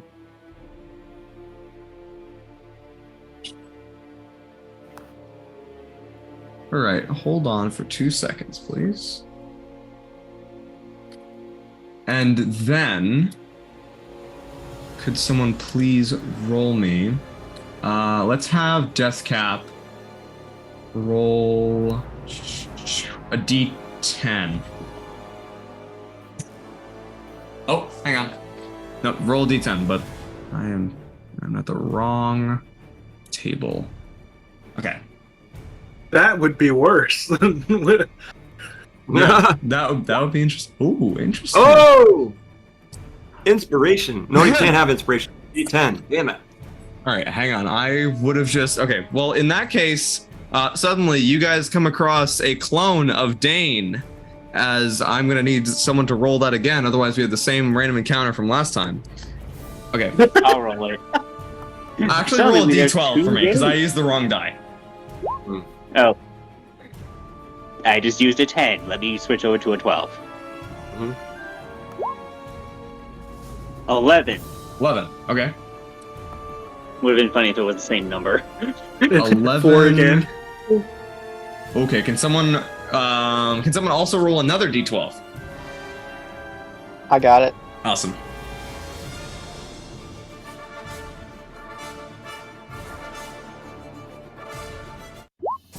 Ten. 10. Ooh, lovely. Okay. Looks like we're rolling. There's a lot of rolls going on right now. Jesus Christ. Okay. And it's all leading up to a Tarask. Right. Holy shit, again? Or Oh my god. Tarask. Okay, so we got 2, and then I rolled a 12, which means I roll Is that actually an again. option? 10. Oh my god. 2, 1. Okay, this might be a little flawed. What? Nope, I'm re-rolling that. What? My dice are rolling ridiculously high right now. All right, I'll take two again. Jesus What the Christ. heck is happening? Holy Henrik? shit. I'm rolling for Is this random just really- encounters and I'm just getting... Is it Trask? Vecna? It is a Is it Vecna. what? It is a Vecna. Great. Okay. All right. Do you just find a zombie blade coming out of Diane plummet or something? No, actually. Instead, on your first day, you encounter several different things all happening at once. Your travels lead you into yet another valley, a massive pair of cliffs on either side of you. They're as tall as 2-story houses. Going around the cliffs is going to add a D4 days of travel time, and going over the cliffs requires a skill challenge. So you guys could either try going over them. Oh, this is surrounding you. This goes around you. So you're in like a divot that is all around you right now. What are we at? Diane's plummet? How did we wander into Dane's, here? that is Dane's plummet, by the way. That's how you spell Dane. I am. Honestly, Dane's spelled D-line. And additionally, this place is coated in thick, misleading mists. Ah. So you luckily stay together most of the time, but as you're in this little divot here, these mists are surrounding everything. Also, a powerful storm begins to roll through. Of fucking course it does. Could this day get any worse? Okay, that's going to increase your travel time by an additional 2d4 days unless you want to find shelter. God fucking damn it! I got Karhu's manor spell. Make Oh, that's altar, true. yeah, we can do. Okay, so you're Let's in the use bottom the of this five- cliff. Ah, shit, I don't have it because I used up my D4 psychic lancing that guy. I need to...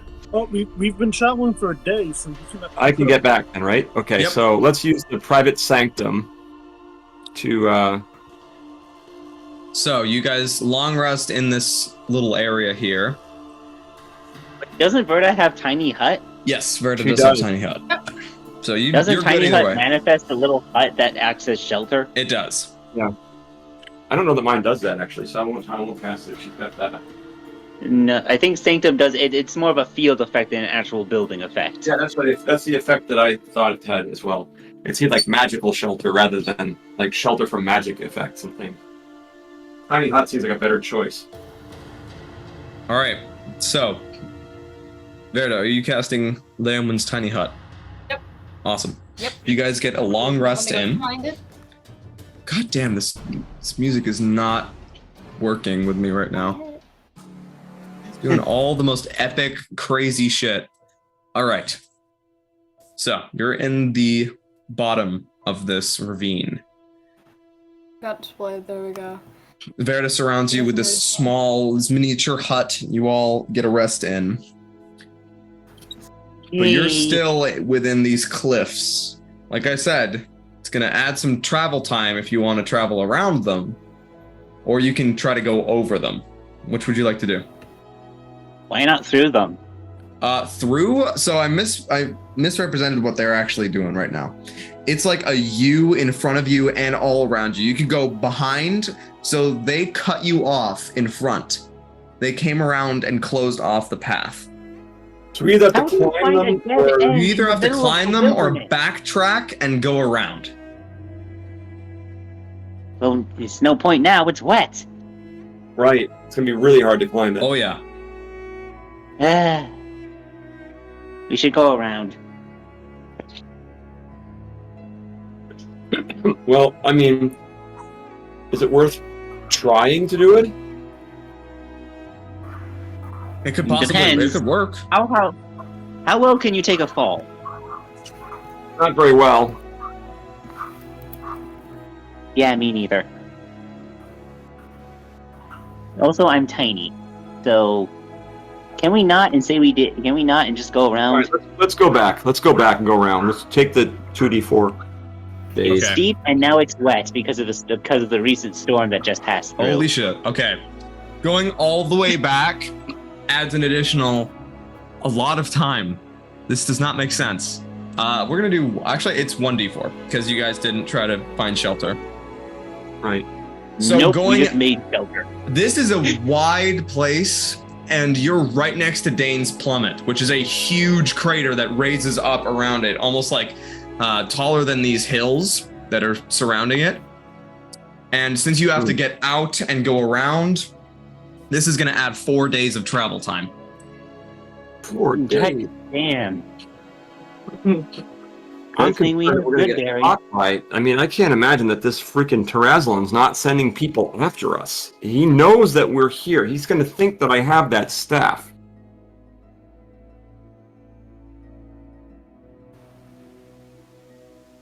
Would I be able to cast Zoo so that we can just ride the animals? Yeah, you could. That could cut your time in like half. Okay, So you have to like repeatedly cast it because I think it only lasts for so long. it lasts an hour. How many That's not times can you long. cast it? Give me a second. Let me go ahead and look. 'Cause if I have access to it at level 3,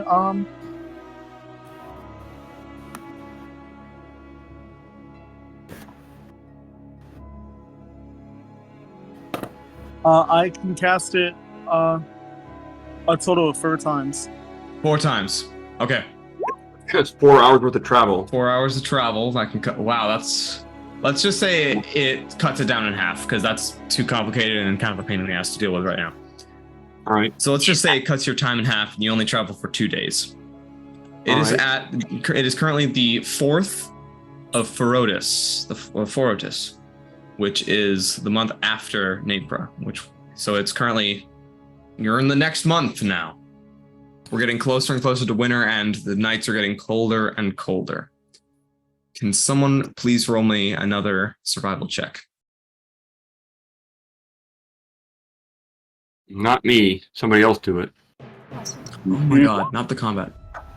Soren, One of our Nice. experts. So you stay on target. You head into the coppice of Smog, which turns into this wall of trees. And weaving between these trees is what looks like almost living fog that is so thick and dense, it looks like the color of curdled milk. And it is just like, it's everywhere. It is so obscured, you can't even see your own nose in front of your face as you walk into it. But even with this, you're able to navigate and move on. Mm-hmm. Another person needs to roll me a d20. I'm gonna have Karhu do it this time. Okay. Okay. Bird is going to need to roll at some point. 11. Okay. This day passes fairly uneventfully. Yeah. And you head into... Okay, so you're in the coppice of Smog. The day is going on and on and on, getting on towards night. And you come out into a clearing. A bald patch in this dense, thick forest that looks out on the starry night sky with a large hill in the very center. As you guys get ready to rest, you suddenly hear something on the clouds. What are you guys doing to get ready for your night, and what are you doing? What are you doing to prepare to long rest? As you're traveling, you're moving, you're like staying in the woods, keeping an eye out. Asking Verda to cast Hut again for one thing. Okay. Maybe where they. I mean, I'm wondering if we could risk because of all the smog around here. We might be able to get away with a fire. You assume you could probably get away with I don't fire. know, man. What do you know what the smog is? Like, you like the kind of thing that be like if you like light a candle in a room full of flour or whatever. I don't know what it is.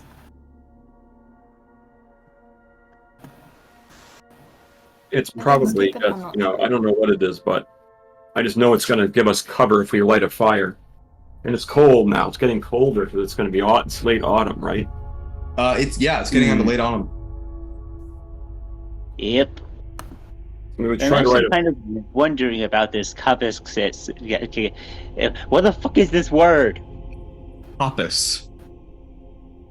This coppice of smog.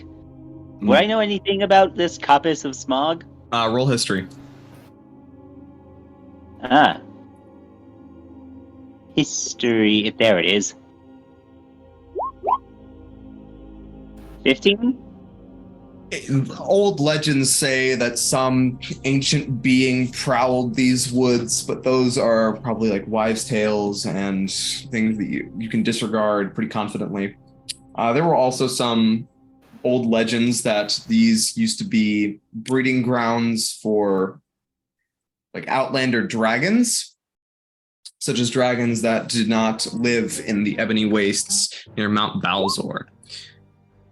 Never disregard everything. That's a fair standpoint, actually.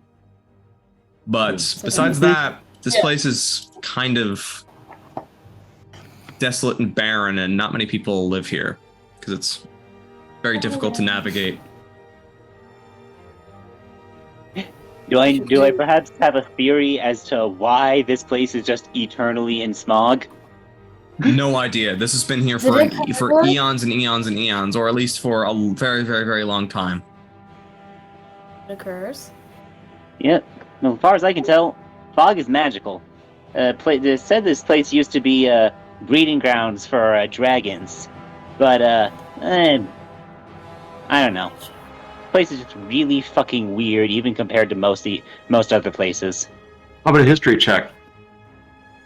I did history check it. Can I do another one? Sure, why not? History check. History History check. Place. How could you Jesus. God No more? 25? Yeah. The Coppice of Smog is... Actually... Yeah. History with Karhu. History with Karhu. Actually, you don't know. The Coppice of Smog has been smoggy for so long, and not many people have cared to understand why. There are so many theories floating around. Like, some might say that it is a curse. Others say that it's the result of some horrible, creature living here that's causing these mists to take up a dark and foreboding form and never leave.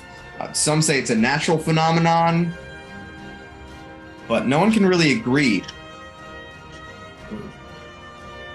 It's, how do we feel being here? Well, it's a frightening place, because it's desolate. There are no sounds here, really. You don't hear the sounds of chipmunks, squirrels, animals at all. None. Nor the sounds of the rustling leaves. But now you are hearing the sounds of leathery wings. Shit. Okay, that's weird. Pull out my newly enhanced repeating shot light crossbow. Well, I think it goes without saying that I didn't light that fire if people are so worried about all this. I might have been about to, but... I cast Pass Without Trace on all of us. Silverman, what does your Pass Without Trace look like? That is a good question. All right, if you want to think about it for a second, Deathcap, what were you going to say? Oh, I do like a ninjutsu finger thing, and then a burst of shadow erupts around me and attaches itself to everyone. Oh, cool. That's awesome. I like that. So you didn't start the fire? So there's Oh. Yeah. Okay. I guess not. Oh, fudge. Okay. So for the next hour, everyone has +10 to stealth. Nice. Awesome. Awesome. That's great, actually. 1 second. I'm just gonna get back in. Are we going to continue to move through this area, or are we going to try to rest, or what? I say we try to rest, but be prepared. Okay. Maybe we double up on. I mean, this is a dragon. Maybe it can detect us. So maybe it could we. be a dragon. It could be a wyvern. But Yeah. now I'm thinking that maybe the old rumor about this being a dragon breeding ground might not be wrong after all. Right. So I guess we can. Wow. Sound is. We're making sound, but the sound doesn't travel, right? It doesn't travel very far, no. Okay. So we don't. I'm just trying to think here. Yeah. I mean, I have no reason to study to. Mordi King's private sanctum doesn't add anything because it makes the area magically secure, but not. It doesn't do much because it would either stop sound from passing, keep the barrier of the warded area dark and foggy, which it already is. Honestly, it might be best to just use the tiny hut and then just have watches as well, just to make sure. Let's do it. Watches and hut. I think that's what we do, and I don't light the fire. Try to do our best to stay warm. Okay. So, you guys are setting up watches here. Is that correct? Mm-hmm. Yeah. Even with the tiny hut? Yes. Also, I just cast Mage Armor. Okay, you cast Mage Armor on yourself, and as you're going to cast Tiny Hut, this takes 11 minutes. Yeah. The first 5 minutes pass very tensely, but yet uneventfully. However, on the 6th minute, I need everyone to roll stealth with a +10. How many people how many different individuals can pass that trace effect? D20 plus 11. Let's see. I got a 17. 17, gotcha. 15. 15, okay. 22. 22. Nice. Did you add the plus 10? Yep. Plus 11? With the plus 23. 10. 23. Verda, can you please? Actually, Verda cannot roll stealth as casting the spell. You are fully concentrated on creating this tiny hut. Right. And as this happens, you guys are all like disappearing into the darkness. Verda's standing there preparing to cast this tiny hut, when suddenly the beating of wings draws closer and closer, and an ebony figure crests over the treetops, swooping down closer and closer to where you guys are standing. And you see concentration. Verda, you notice this coming down on you, and there are two other creatures, tiny kobolds with wings, flying down, flanking this giant, well, not giant, this fairly large dragon. As it lands on the ground, its twin horns just pointing towards you guys, its scales, the color of the dark sky, and its eyes, pinpricks of acid green light. It looks at you, releasing a low grumble and a sound of triumph and satisfaction and also excitement. And in Draconic, it professes its interest in food and also says how it hasn't eaten in days and is very ready to feast on you guys. What were you doing right before this? We were in the shadows. Yep, you were in the shadows. Yep, I had my light crossbow out, like, fully ready, like, seeing this thing, like, honestly, I can understand it since I speak Draconic. Yep. After it says that, yeah, no, taking a shot. Okay. All right. Well, you gonna say what it said? Oh, wait, nope. Light crossbow, not shot crossbow. Damn it all. So your shot crossbow bolt, well, your light crossbow bolt, like bounces off of its hard hide, and yeah, it's harder to hit than you would have expected. As you release your bolt, it turns and looks at you, having only realized now that it's not just Verda who's standing there. Verda, have you drop concentration? I assume so, yes. Okay, so you drop concentration and you look over at these three figures. The flying kobolds are still in the air, beating their wings and carrying these spears, very crude looking weapons. but this dragon is starting to move closer and closer. I'm going to drag everyone over to the map here. Right, awesome. And then we are going to roll initiative. I have not given control to everyone's tokens. Everyone controlled their tokens. Give me 2 seconds. It's a small dragon. It's a fairly small dragon, actually, yeah. It's a baby dragon. It is. The younger That thing dragon. is not a fucking baby. Yeah, it's a young Babies dragon. baby dragons are cute. This thing is not. So, okay, Paddywhack. Okay, we can control this. You guys should be able to control your character tokens. As a certain YouTuber that I watch says, everything's a baby. Even the adults are babies. Totally true. Like they're just 20 mature babies. I'm rolling. All right, Yeah. I move This up thing here is a baby. behind here. I did not realize you had a name. Oops. Actually, I gotta roll initiative first before doing any of this stuff. There we go. I got that. Hopefully, now let's see initiative. Since there are only Certainly 3 without monsters Alex, here, I'm you're- going to give each of the flying kobolds a different initiative. Yeah. Suddenly, without Alex here, I'm the one that's actually rolling the highest now. Ooh, shit, natural 1. Okay, remember to click on your tokens, and if you haven't, I can definitely put that in for you if you need me to. I clicked, it didn't register. Gotcha. Oh wait, let me just double check and make sure you do indeed have control of your token, so that shouldn't be an issue right now. What did you get? You got a 3? Zaroth got an Yeah. 11? Awesome. Okay, Verda, please roll initiative. Yes. Lovely. Crap. Wait, windscribe. What color are you doing, windscribe? I am okay. 1 second. Alright, initiative. Here we go. 21, nice. That's Oh, good. damn. Good stuff. All right, We invert Paddywhack. our initiative nubbies. Yeah, you are. Paddywhack, you're in the shadows, just released your crossbow bolts, and you see this dragon moving towards Verda. What are you doing? Well, I'm gonna move on over to here, and honestly, just send out more shots because thankfully, with my repeating shot, I now basically ignore loading, so I can just rapid fire my light crossbow. Oh, nice. So you're like machine gun shooting this dragon. All right, roll attack. You can make 2 attacks. Yeah, actually, I'm gonna aim for the kobolds first. Ah, okay. Get rid of its support. So first kobold, that's a 21. That'll hit.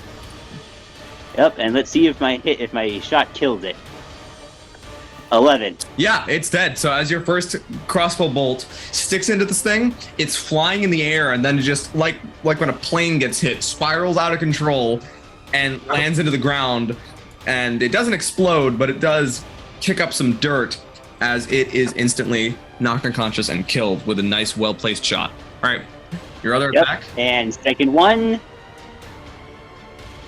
14. 14 will hit. Oh, crap. And 6. Hold up. I think I just moved into the map player. Yeah, I did. 6 points. He's actually still up as your crossbow bolt strikes into his wing, cutting a deep hole in it. He's still flying, except very, very, very... He's barely up there. It's a lot more unsteady. Oh, yeah. It's very, very unstable. All right. Is that your Yep. turn? Well, one, you forgot to put down Abel. Oh, you're right. Abel exists. Yes. I totally forgot Abel. My bad. Also, we also have what's his face too. Who? All right. Yeah. Dane. I can't. Oh my god. command Wait, do Abel we have to put Dane down. here? No. Yes, Dane is here too. Yeah, Dane's Oh also here. god. Okay. By the way, I do not have his character sheet anymore. Oh, you don't? No. I think I do. Give me a second. No way. What? Are you kidding? That is like above and beyond right there. That's like sick player points for that right there. Having another player's character sheet. That is crazy. for a campaign available. Oh my Yep. god. That's insane. From that, but yeah, I would use my bonus action to command Abel to basically go up and hit the dragon as hard as he can. Hit the dragon. Gotcha. Hit the dragon. Sheet. I don't have it saved on the account. I just have the printout. Yeah, I have the printout right here. So Abel's gonna move up to the dragon and slam it. Yep. Can you move, Abel? Are you able to? No, I cannot. You can't? Okay, let me check. Nope. You're not able to? Yeah. Okay, there you go. It's the next model I'm making it. That's the next model I'm changing his name. All right, yay. So yep. So I the just said puns are like, great. just like from the fog emerging, just like boom, boom, boom, boom, boom, boom, boom, boom, and I missized the dragon by accident. Sorry. So Abel runs up to this thing and slams into it. Roll attack. 17, will a is 17 gonna hit miss the dragon? as Abel slams into its plating on the front that almost looks like plate mail. His fist connects, but does not have nearly enough force behind it.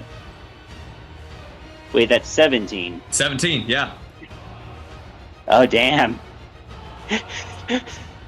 Is that Well, his that's turn? the end of my turn because that's the end of my turn because Abel can't really do much else besides move back without the attack of opportunity. Okay, Verda, you're up. Yep. Okay. Right. Okay. So.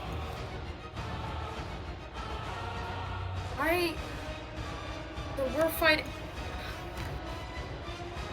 I think the audio cut out for a little while, and I don't know how I. What's going? Just a quick who am I fighting? Where are we? Okay, we're I currently don't know where you are. Fighting Hang the on, dragon. can you see this? Can you see this map here? There it is. Oh my god. Something cut out for you? Sorry, my computer is dying. It's okay. We're back. Okay. Okay. Dragon. Shiz. Okay. Sorry. Well, first I'm gonna have to move. Actually, I need to look at my sheet. Fight with. I promise you guys. It's gonna be.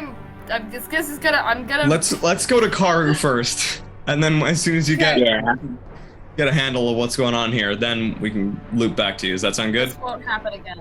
Yeah, this won't happen. Don't again. worry about it. Promise. That's fine. It's fine. Karhu. All right. Fireball on these guys. So you cast You Fireball. might need to Yeah, I'm getting think where close. Dane's located. Fireball. Oh my I'm right God, next to you're right next Where's- to Patty. Fireball on the dragon right off the bat. You need to give Dana initiative. I already did. Four. You did? Oh, sick. Yeah. Awesome. Thank you.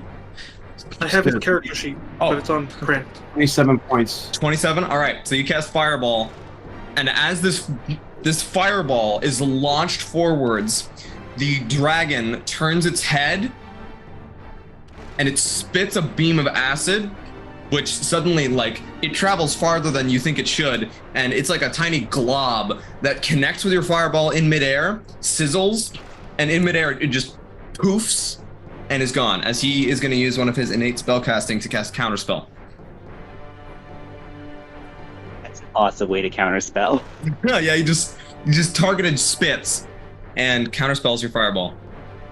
Ah, damn it. Is that gonna be your turn? I almost called you Fireball. Is that your turn, Karhu? Yeah, that's pretty much a good name for me, actually. That's a good Yeah, nickname for most. I sit down next to Patty, and I'm like, damn it, this is not going to be easy. Fireball M Missile. Your middle name is Magic. Yeah, Okay. my name should just be Missile Fireball. Yeah. Zaroth, there is a huge dragon. My movement, I want to sprint forward as far as I can get, so 15, 25. So about here. Bonus action, I want to rage. All right. Shocker. Wait a Shocker. minute. Are there still freaking kobolds sniffing around here? There's one kobold. Just one. One of them's And dead. it's not the same Fireball kobold. hit it? Did He my counterspelled the hit it? fireball. Oh, counterspelled it. Shit, man. Wow. Yeah, this one's dead, so might want to put a red X on Oh, it. you're right. I forgot. I can't Wow. see the. I forget you guys can't see the negative numbers like the health bar. It's my bad. Yep, Deathcap is And on then Zeroth's back. I want to ready my action or hold my action until either the kobold or dragon get close to me, and then I want to swing. Gotcha. All right. The dragon.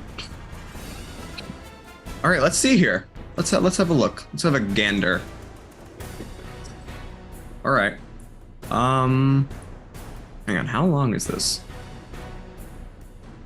Let me see here. Oh, God. 60-foot line. Ah, lovely. 5 feet wide. Oh, goody. So, this It's just dragon barely rears back off of its front claws. You can see its throat bulges. And as it lands forwards, it belches out a black, spewing stream of acid that clings to Abel, Deathcap, Zaroth, and actually Dane, even though he's so far away from it. All of you guys need to make dexterity saving throws. And Damn. I have advantage on this. Correct. Desilrin? Silren does not, no. No? Jesus. Dane needs to make which saving throw? Dex save. Dex save? Oh wait, no wait. I actually have good dexterity saving throw for Abel. Yes. Ooh, that's Much gonna better. be very helpful. Oh shit, maybe not. Oh, that's the wrong. Okay, that's the wrong stat block. Good. Jesus Christ. I think I have a 20 AC. I mean, not AC. Verda, you are not being hit by this. So Zaroth, You're not hit by this. Berta. Deathcap, He's Zaroth a rolled guy, twice. that's So Zaroth and Deathcap both failed. Abel succeeded by 1. Neat. So Abel is going to take half of. So it's going to be 27 points of acid damage Yikes.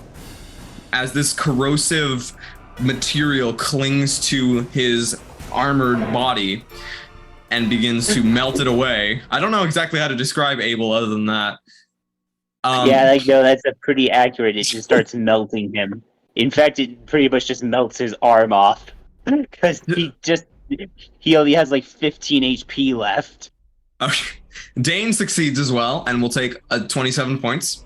However, Deathcap and Zaroth, you guys take 54 points of acid damage each. Oh my god. That would kill me.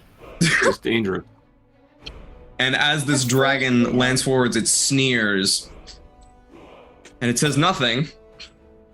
However, it does beat its wings and kick off into the air, flying up. He's going to fly upwards. It's going to go 50 feet up, provoking opportunity attacks from Abel.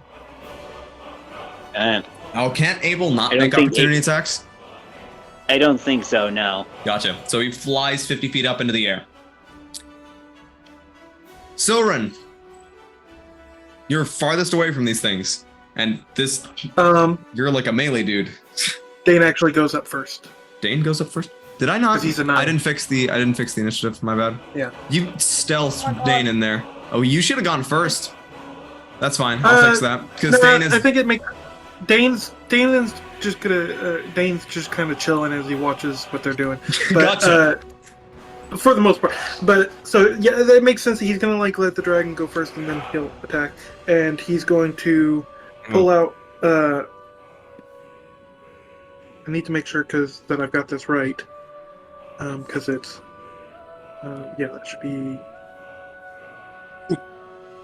that much.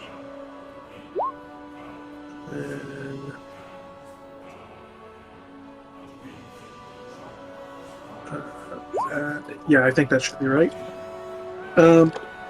He's gonna then pull out Patricia 3. Okay. And then he's going to use the knife on the end of her barrel to cut himself. Nice. And then the blood gets absorbed into the blade.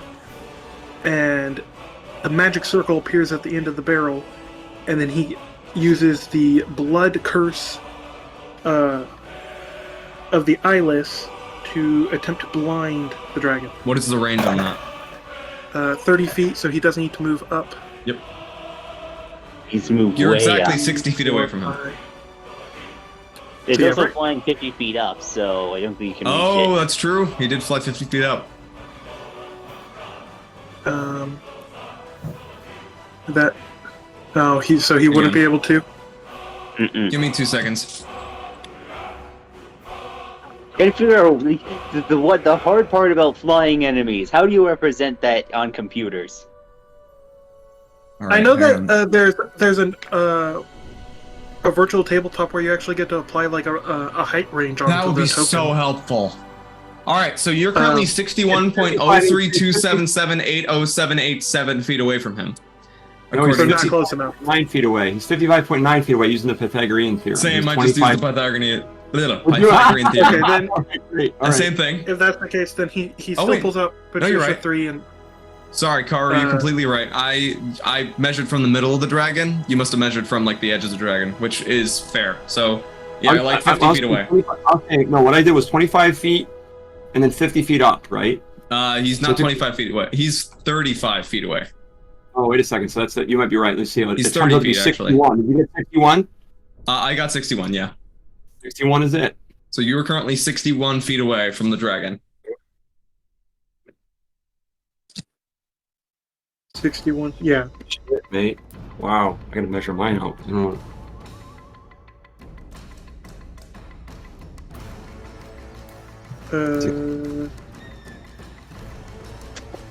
Oh my god. This is at least good practice for reading a physical character sheet.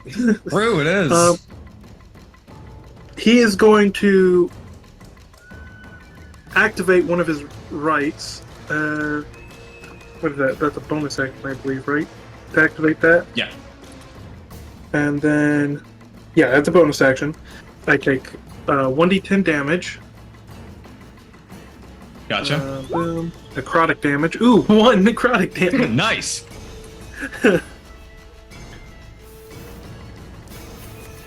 And then I am going to be picking the...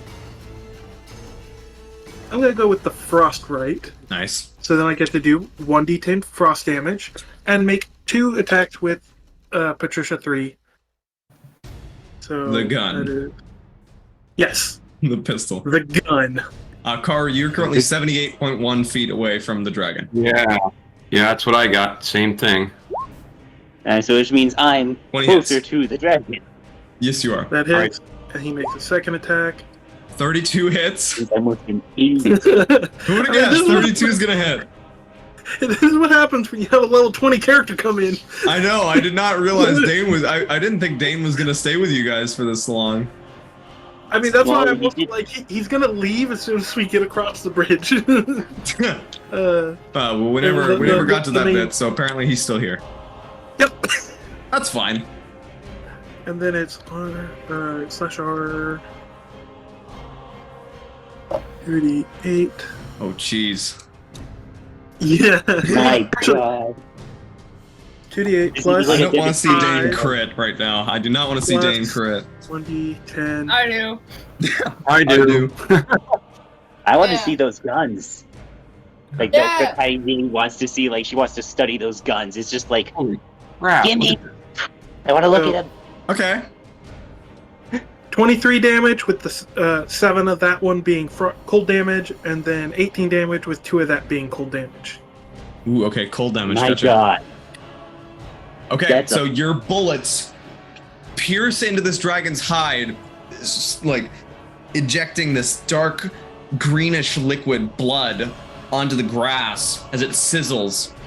And yeah, that hurt, but it is still flying and it is still good. Is that your turn, Dane? That is going to be his turn. And would you look at that? It's now Silrun's turn. And I do, look at that! It's so Yeah. He is going to, let's see, 1, 2, 3, 4, 5, 6, and then dash.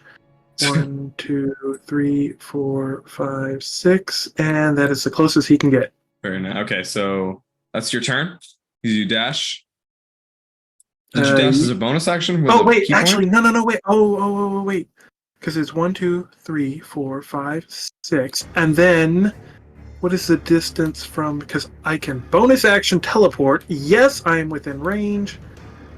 Or wait, is that thing on the ground? It is floating, but it's hovering, but it is within range of a It's melee really attack. bad. Yeah, it's looking really, really bad, and it's not flying so well right now. So you could hit it. Then yeah, I'll teleport over and give it a nice swift kick. And as I'm teleporting, I kind of do a little bit of a jump, and then do kind of I don't know what the name of the kick is, but it's like I'm doing like a barrel roll kick or something. Ooh, barrel as I come roll. down. I think that's what it's called, or Spin kick. Spin round kick? Yeah, something like that. Something like that.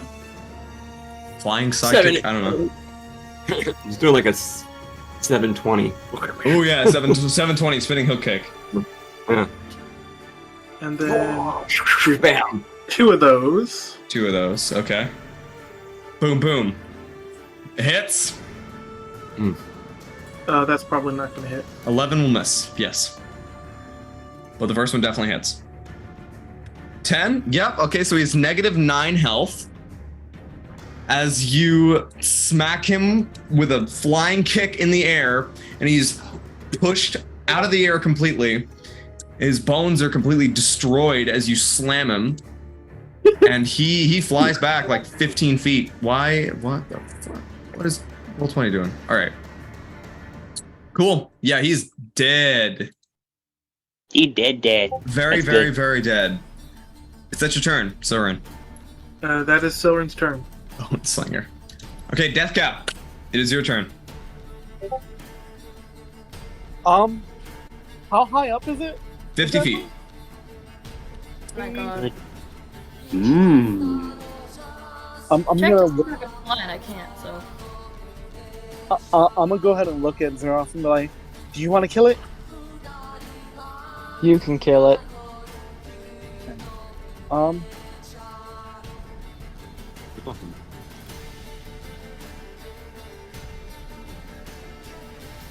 Alright. You're 55.9 feet away from the dragon. Under 60. About 56 feet Okay. away. So let's oldie but goodie. Alright, well I got inspiration. Old Faithful. Oh, Chill Touch. Okay, so you cast... Well, you did get inspiration. So which fist is it this time? This time it was Zaroth. Okay, so you Zaroth's fist reaches forwards and just falls flat. Sorry, what were you saying? And then since that was a cantrip, can I cast Healing Word? Yeah, you can. Alright, so I'm gonna, since I missed, I'm gonna just like have my ears looped down, look at Zaroth as I'm touching him. I'm gonna go ahead and cast Healing Word at first level. Okay, so you cast Healing Word. For 21 points of damage he healed. Fourth level 21. healing. Whoa. Jesus, that is a lot of healing. It's just my always go-to word. Yeah. Another. Fluffernutter. Nice. Yeah. Okay, is that your turn, Deathcap? That is. Awesome. Paddywhack. Top of the round. Vortex hang on. Ward. Hold on. Sorry. Verda, we did not actually get back to you. What are you doing from that round? Okay. I originally was going to, like, Long Strider and stuff, but now I realize that he's 50 feet in the air. So I thought I had a crossbow, but apparently not. I have no idea. You gonna Well, hold your if you action? can wait, I'm about to Vortex Warp him, No, so I gotta if do it's... something. I'm gonna get the... Oh, I'm gonna use Vortex Warp to get this guy back on the ground if he fails his Constitution save.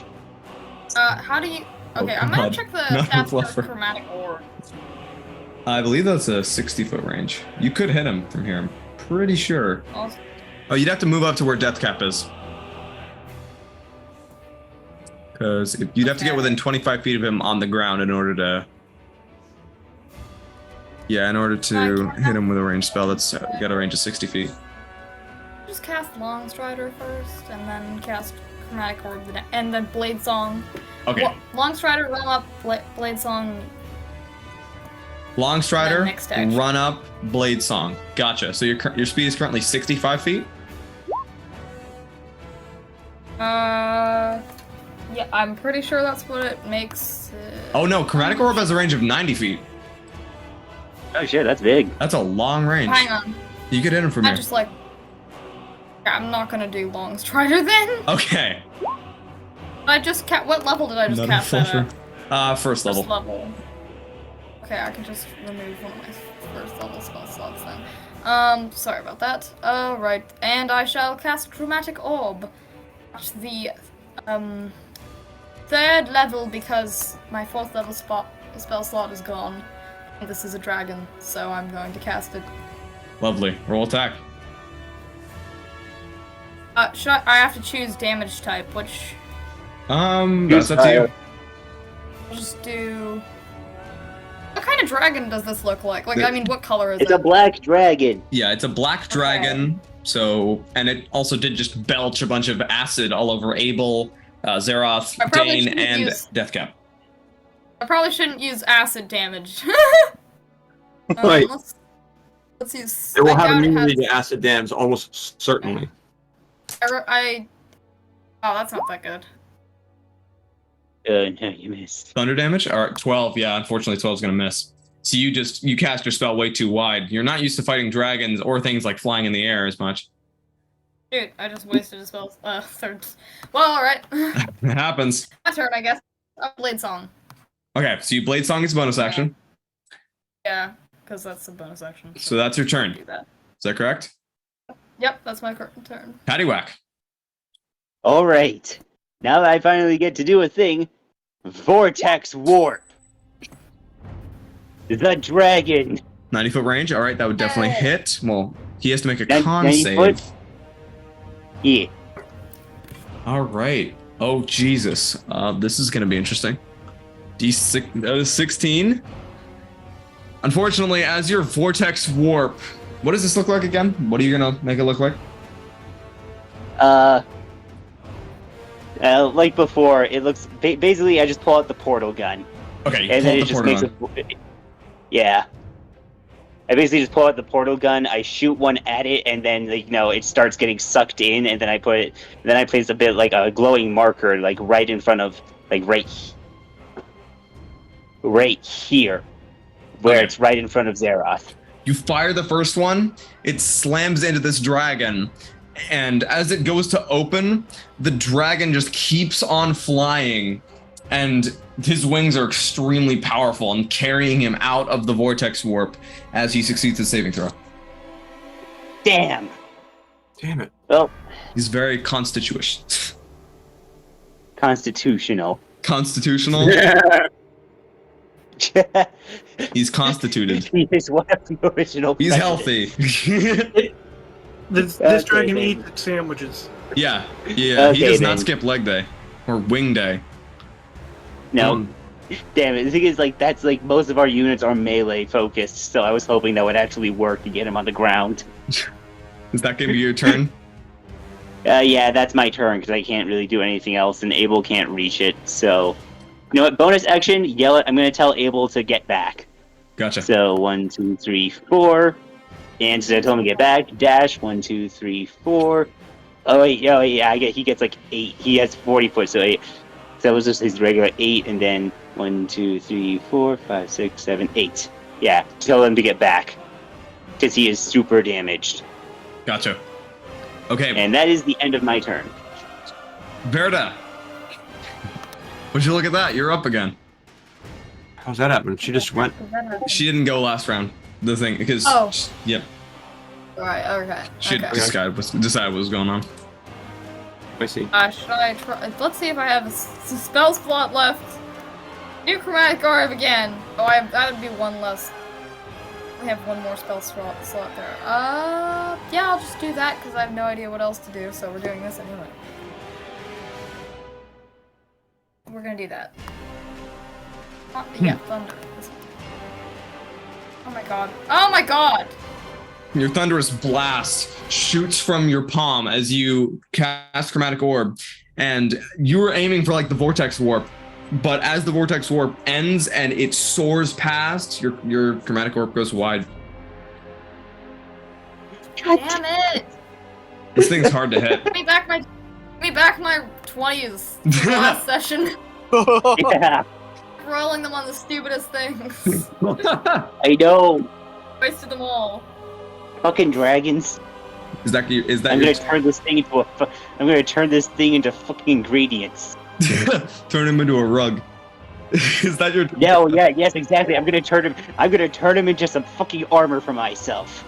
That's my turn because I don't have anything else. I'm Karhu. gonna turn him into some dragon bone armor. All right. Since we've already tried the whole fireball thing, here's a magic missile. Magic missile. All right. What is the range of magic missile? 120 feet. Well, then you're good. 17 guaranteed force damage. Nice. Can't counterspell this, can you, bitch? Yeah, no counter spell on that. Bam. All right. What level of spell are you casting it at? I just cast it at level 3 because I don't have any level 4 left. Gotcha. So you cast a third level. You splay all 5 of your fingers on one of your hands and shoot out these magical darts of force. So as he was whipping its wings around in order to get out of the vortex warp, and then the orb flew a little bit wide, these things went directly into its sort of right in the lower area of its neck. Nice. They find a nice little break in the armor, a chink in the armor, if you will, and they all strike into that one spot. Is that the right? Anyways, you hit him. It goes between the plating here, and he roars out, turns and looks at you, but continues his path of destruction, as it were. Is that gonna be your turn? Yeah, I ducked down behind the log again so that he can't hit me with anything. Okay, you duck down behind the log. Zaroth.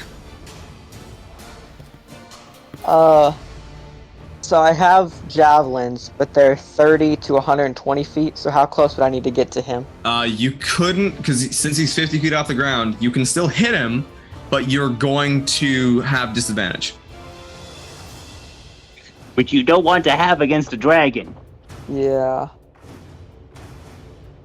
Huh.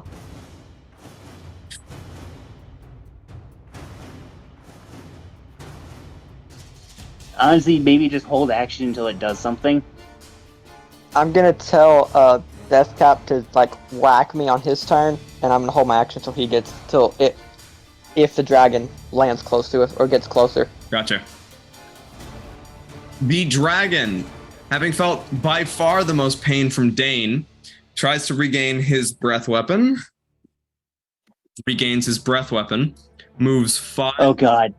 Let's see, 5, 10, 15, 20, 25, drops to the ground and is going to, you see him rearing up, getting ready to attack you, Dane, as he's going to use his multi-attack.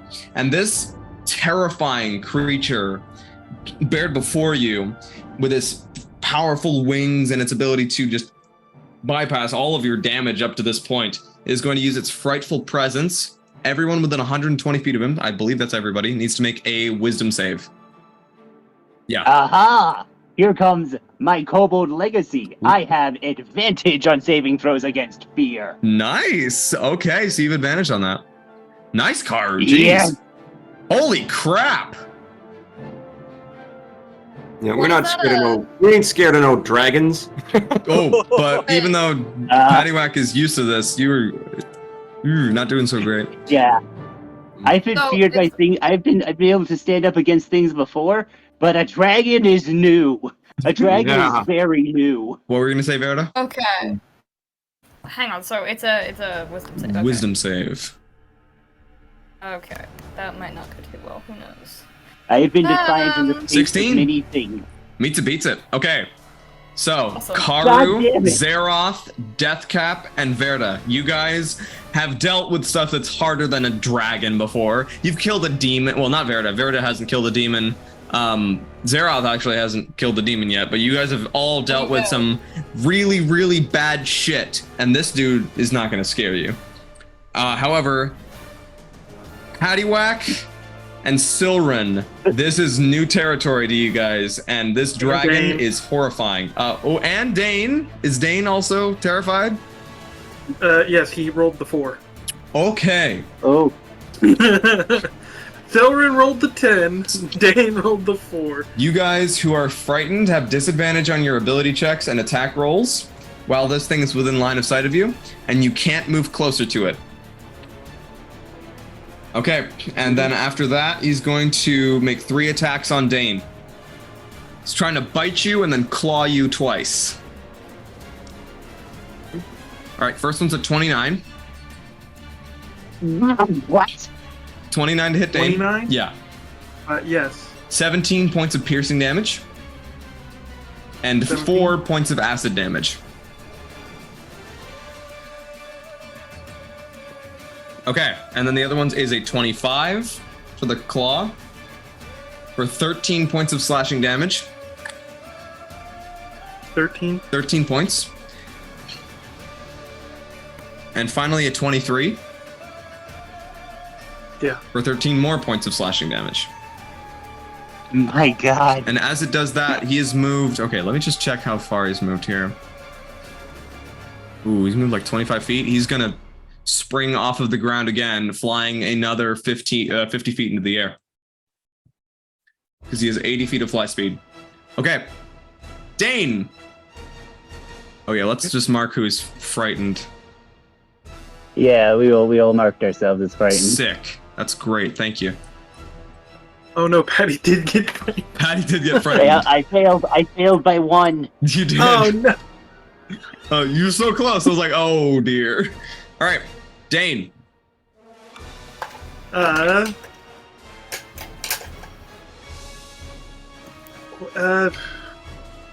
do they do when they're frightened again? Or just... Disadvantage on attack rolls against the thing that we're afraid of. Yep. As well as we can't get closer. Actually, disadvantage on all attack rolls and ability checks while it's within line of sight. Yikes. Not saving throws, though. You still have normal saving throws.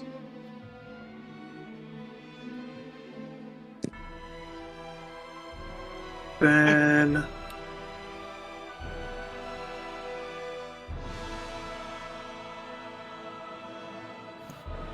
Dane's going to run over there. Okay. Run away! You guys see this epic companion of yours that you've seen before. He's killed like a god before. He's ready for anything, and he starts running away from this dragon. Turns tail and books it. I think it's more like common That's a sense. good point. That's a good point, Verda. It's more like common sense has just taken over. He fights and runs away.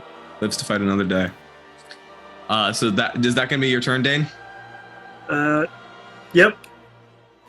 And now Silrin. Yeah. Silren, who is also frightened. He's gonna run over there. Okay. Oh, jeez. Okay. Oh, by the way, Dane and Silren, you guys get to remake these wisdom saves at the end of each of your turns, so both of you can redo that. Oh, awesome. Yeah. Otherwise, that would be totally brutal. Okay, Silren is still frightened. And then... And Dane is definitely still frightened.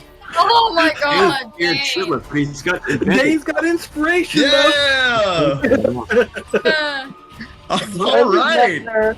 Fired to shit. Deathcap is not afraid because Deathcap is a tank. Yeah, He's like a buff goblin. Deathcap gets hit by acid damage and just doesn't care. Yeah, he's like, whatever. Like it's raining outside for you. I'm afraid. Okay, I have Goblin was a like 90 hit points to look like. Yeah. Getting acid rain. Yeah, maybe. Deathcap, what do we do? Goblins have like 6 hit points. Or 4 hit points. Deathcap has like 90 hit points. How does that even work? He grabbed Tough really early on and it's just gotten good rolls. he grabbed Tough, and he's building into Constitution. He is. Right. He's building on the I am a tank, and I tank, and then I tank some more, and then I avoid even taking damage, so then I can tank more! The dragon is on the ground. It's not. It's 50 feet in the air again. It's flying He back. hit man, He hit whack you. Bane up, and then jump back into the air. Yep. Hit and run Fuck this tactics. asshole. Yep. So what I want to go ahead and I'm gonna bite Zaroth so that he can enter his rage. That's an attack roll. That's your action. I'm just gonna do like just unearned strike Awesome. against Zaroth. Ouch. Deathcap's Yeah, it's taking just- inspiration from Verda. Vampire stuff. Like nibbling. It's almost like. I mean, he's kind of the same color as the little orb Verda bit into, but he's not quite as glowy. Jeez. And- Magic Symbiotic entity damage. And then I am going to cast a third level healing word on Dane because I know he's the main one that can assist. That has a range of 60. Yup. Why did that just show That 7? works. Oh, interesting. That's weird. 24 plus 6. 1, you roll minimum? Run for Zaroth. Here we go. There we go. 13. Okay, 17. So Dane regains 17 hit points. He's just gonna hear me after taking a bite out of Zaroth. And then just hiding behind his head. Okay, so Deathcap ducks back down under Zaroth's head. You're behind him, using his protection. Yup. Before I end my turn, I'm just gonna shout for the uppies. For the uppies, I love it. Okay, Paddywhack, you were frightened. Oh shit! Oh no. Oh right, yeah, it's my turn. Wait, you have 87 hit points? Yep. I have 43 hit points. Jesus Christ. But he's got almost exactly double yours, almost. You really are a camp. A camp. What the hell is that? A tank, kind of. Yeah, he's the And then- HP tank, while And then on top of Zaroth's that, he taking can. the role of AC tank. Yeah, he's supposed to Anyway. take 58. My AC, my can't do AC is only anything. 15. You should just throw Deathcap at the dragon and let him just pummel it. Yeah, and then on Deathcap top of that, solos Deathcap dragon. can transform it into a beast and get more HP. Yeah, Right. Wait, that's true. You're just unkillable. Okay. No, you should just throw Deathcap Oh. at the dragon, and there'd be a Deathcap-shaped hole in the dragon, and that would be the end of the That's dragon. true. All right, Paddywhack, Yeah, what one are of you the doing? reasons why they're making it where the druid has to use their own HP. in Oh, the new- that's kind of dumb. Alright. I'm looking at all my Some of these spells. changes are unnecessary. Alright, you know what? Here's what I'm gonna do. I can't do a whole lot to the dragon right now, but Zaroth could. I cast God. Enlarge on him. There it is. Yeah.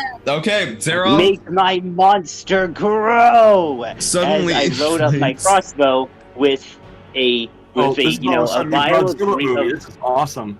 I load up my crossbow with a syringe of yellow liquid, and I shoot it at Zaroth, and he grows. Awesome. So you like your.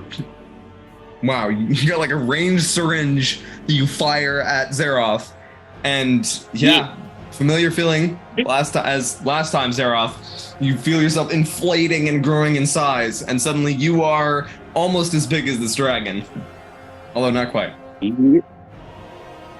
Over 13 feet tall, weighing over 400 pounds. Over Nice. 500 pounds, I think. Yep. And then I'm going to use my movement to hide behind Abel. And then you are able to remake your wisdom saving throw. Thankfully, I also have advantage on that. That's true. Thank you, Defiant. Oh geez. 19. Okay, so you shake off this feeling of fear as you cower behind Abel. You're like, I'm fine. This is fine. He's not even attacking me. Zaroth's going to take care of it. This is okay. And you are no longer frightened. Yep. But that is the end of my turn. All right, Verda.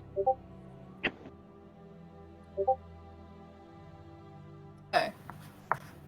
Alright. Time for some murder, because I'm not afraid. I'm not afraid! Mother! I could do it! How far does Ray of Sickness go, actually? Good question. I'm totally sure. 60 feet. That can hit. Maybe. Ooh. I don't know, man. He's Let's 50 see. up. Let's see. Up. Maybe. I'm like 20. Okay, he's 20. Can you give me 2 seconds? That'd be 70, and it's 60 feet, so I just have to move like 10 feet. I'm just gonna move like 10 feet. No, that's a dumb plan. Is there any? I just have to check. Sorry, I have to check my spells You're good. again. Kinda. Let's see. Do I have any ranged? I don't have a spell slot for Witch Bolt, I don't think. Yeah, no, you're 53 feet away, so you're good. You can hit him. From where you are right now, you can hit him. With Oh, Ray of awesome. Sickness. Yep. Alright, we're just gonna use that because I'm needing to get creative here. I need to upcast it though. We're gonna upcast it to a 2nd level at least. Nice. And I missed. Oh my gosh. That's lovely. I'm And having. I Why missed. is everything we throw Really? at this dragon just not doing anything? It just keeps bouncing off. I really kinda did tough get hide. all my good rolls last session. For real. At all. Deathcap uses his pain to fuel his toughness. Okay, so your Ray of Sickness shoots past him and misses, unfortunately, so. Wait, that is some garbage damage. What the heck? I know, It's a second right? level spell. Wow, okay, no, it just didn't roll great. That happens. Alright. Is that your turn, Verda? I would assume so because I don't think I have any bonus actions to do. Okay, Karhu. Pop up from behind the log and fireball him. You do it again. As he's distracted by Zaroth and Verda popping up, like chucking all this crap at him. You pop up, release your fireball. Okay, yeah, he has to make a dex save. That's a 5, but he's going to use a legendary resistance to automatically succeed. Fuck this asshole! So he takes 12 instead of 24. Yes. Fuck him! Oh, shit. Ah, He still looks pretty good. He's not. Goblin scat. He's not bloodied yet. As your fireball erupts on him, he miraculously manages to dodge out of the way of most of it. Okay. Would you I'm like to swearing profusely and down behind the log. I was just gonna ask if you were gonna say something. Okay. Fucking dragons. Is that your turn, What we Karhu? need right now. Yeah, that's my turn. Awesome. Zaroth, you are now large. Okay, so now that I'm enlarged and within 5 feet of him. He's still 50 feet up. Oh, I thought you said he landed when he attacked me. No, yeah, he did. But then he jumped back up 50 more feet. I have a plan, don't worry. Hit and run tactics. Yeah, hit and run tactics. Huh. That changes things. So I have I'm, I have a plan. We just need to be able to reach him. I have a plan. I'm gonna hold my action again until Paddywhack does his plan or her plan. It's a good plan. I haven't killed anything in weeks. Yeah, that's true. Yeah, you haven't killed anything in like a week. I mean, you have killed Birdum. That is true. What? When That's did you fair. kill me? Boredom? Oh, okay. I thought Verda's you name said is Verda. Boredom. Well, our I thought last you said fight I when had we fought killed Verda. the Mind Flayer, I didn't kill anything there either. I think you killed Yeah, that I'm just gonna stolen or hold. something. Time. That's all you've killed. Just time. Legendary pain in the ass, this guy is. Legendary pain in the ass. Okay. Yes. Having gotten his... Sorry, go ahead. Go ahead, sorry. I want to tell Deathcap to punch me, so that way I can keep my rage going. I do have a plan. Just give me like 2 turns. 15 as it chases Dane further. Oh my God. And is going to... Actually, instead, he goes for like a fake out tactic, where as he's going to fly at Dane, he turns and spits acid breath once again at Zaroth and Deathcap.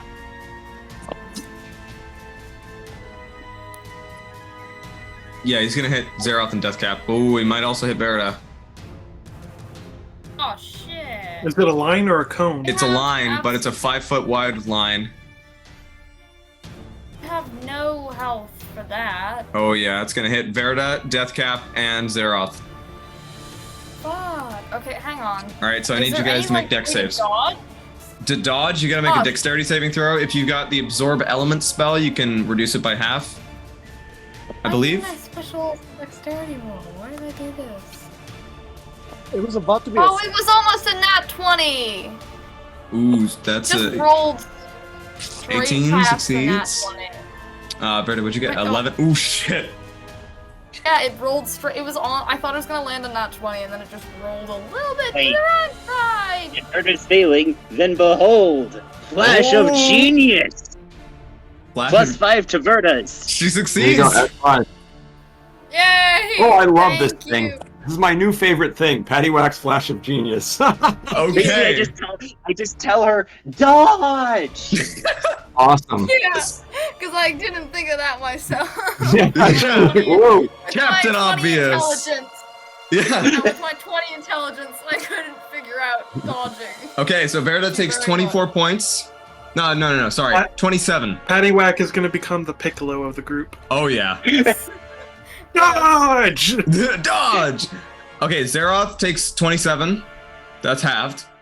And Deathcap takes 54. 54 acid.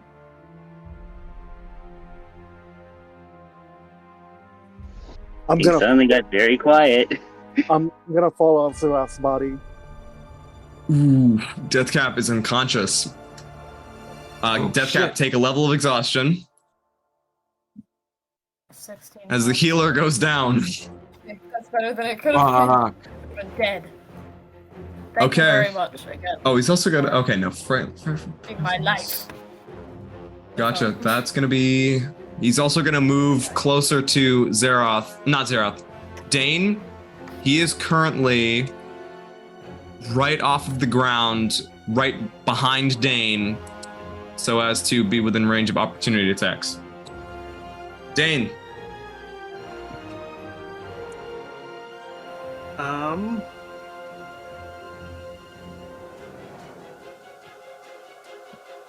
He is going to.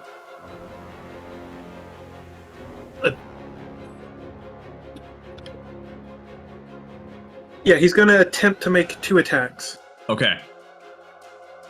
If those are gunshots, those are gonna be disadvantage. Own. He's within 5 feet. He's already got disadvantage because he's feared. True. So he doesn't have super disadvantage. Luckily, that's not a real thing, so we're good.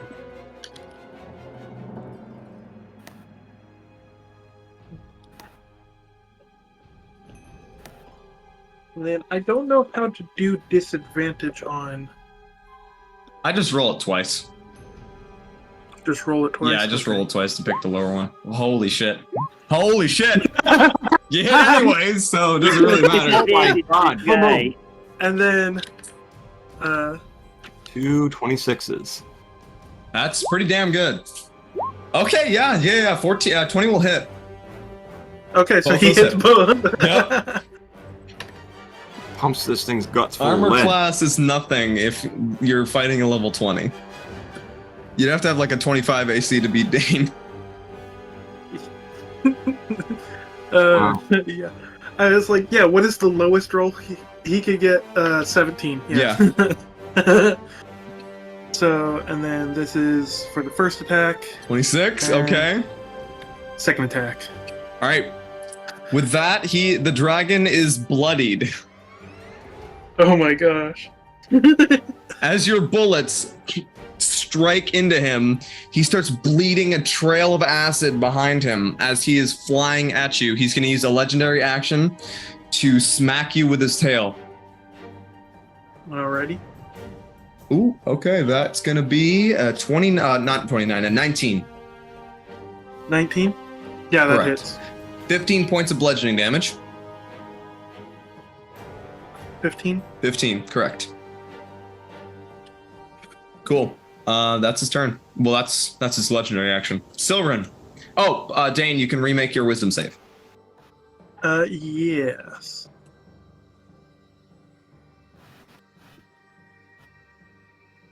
Oh my god. You're still frightened. Silren. Yep. Selren is gonna. I think he's gonna move right over here behind this tree, and then he's gonna sit there. Okay, awesome. Actually, no, he'll teleport over here. Awesome. And you get to remake your So then save the again. dragon won't. The dragon won't know that he moved over here. And then. Dragon is just annoying. This dragon's. Oh my god! It was almost a 13!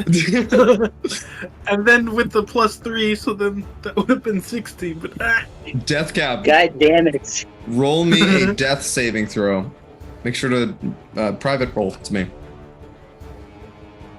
Fuck. Oh no. How many games in and I finally get to do this? You finally get knocked unconscious. I know. I don't think it's ever happened before. Has it? No, not for Deathcap. Not This for is the first. Deathcap. Wow. Congratulations. Plan. Wait. Um, Okay, maybe. Give me a second. The dragon is, by the way, the dragon is now level with the ground. So you could run up to him and smack him. How do I do the private? Slash GM roll 1d20.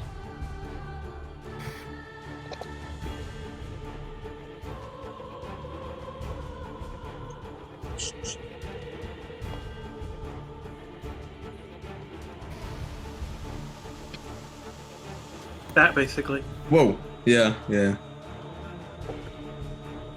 Wrong one. It's nice. Yeah, you not do the quotations. It's like that. Yeah. But without Yeah. the period. Oh, okay.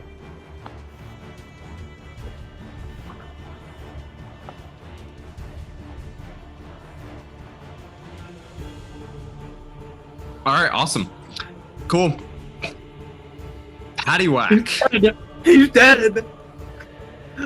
He got 2 natural ones in a row, and Deathcap's dead. After one roll. In one roll, he rolled 2 natural ones. He got a natural -20. Dead? No, I was kidding. Holy fuck. Paddywhack. This is called how I make sure my players are still awake. Alright then. Deathcap died. We'd be in. I have an idea, Deep but I Goblin want to Scat. see. Deep swamp. Okay.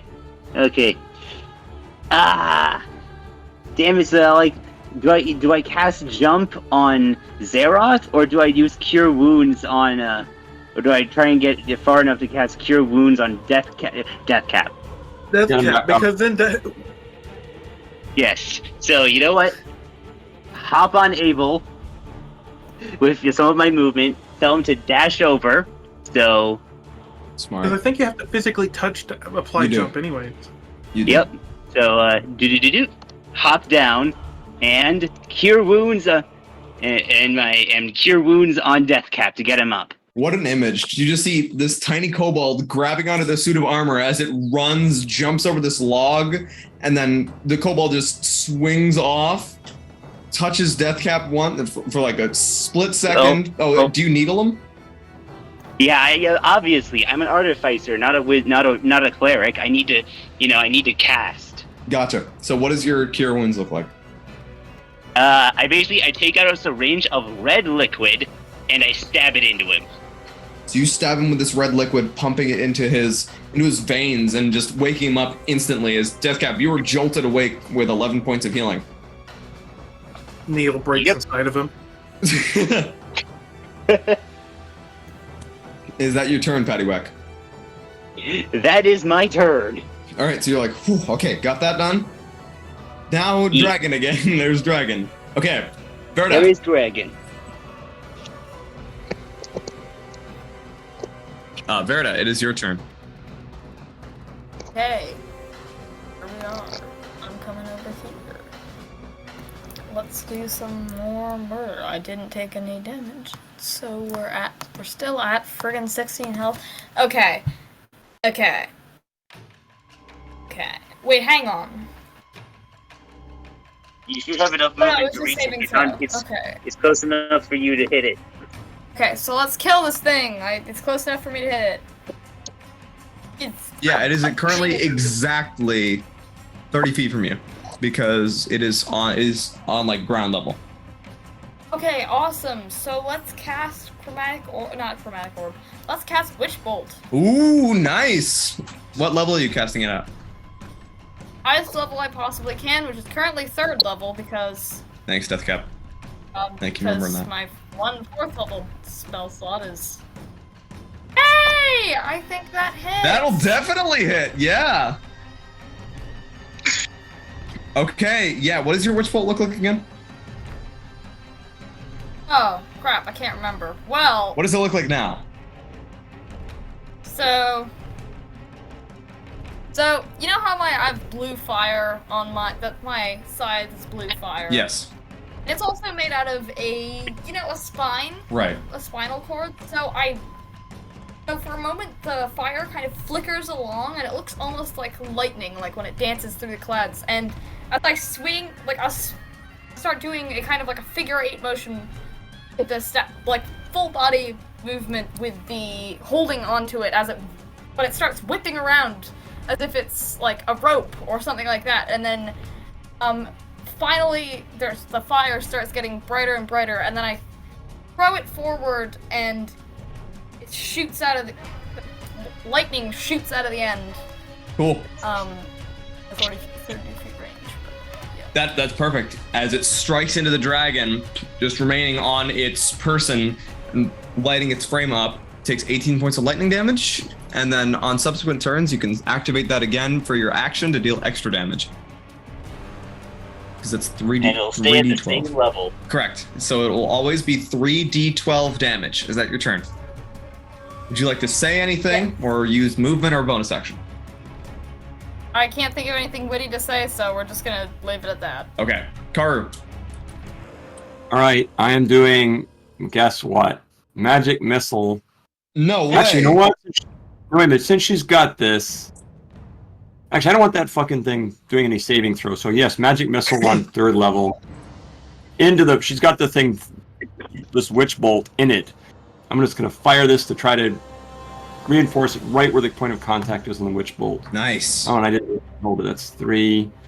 No, okay, I'll just do 5 of these. 5 of these, yep, that works. 4 for the first one. 6. 2. 10. Okay. 14. 17. Did I just do 5 or what did I do? That is 5, I believe. Yep, that's Okay, 5. so- yeah. The dragon is looking worse and worse as these darts of force slam into it. It almost stumbles a little bit, but it is still going for Dane. Is that your turn, Karhu?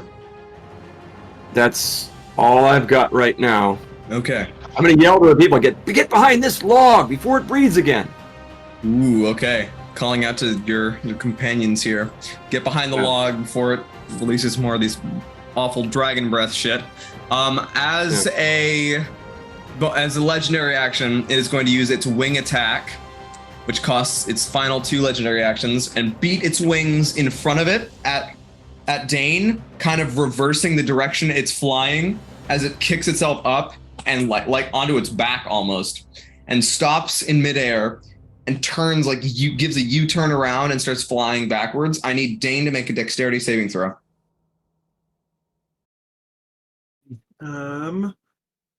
Am I close enough? I am not close enough. No. That's a deck save? That is a deck save for Dane. Jeez. What the hell? You succeed.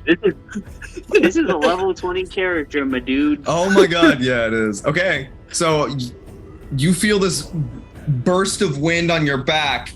Well, yeah, no, on your back. And you almost get knocked over and almost feel yourself taking a serious hit from this, but you are very sure-footed, and this does not even phase you, as it uses that as a turn to move back to melee range with Zaroth. Zaroth, you had a held action, so you can take that right now to smack it. I'm smacking it. Okay.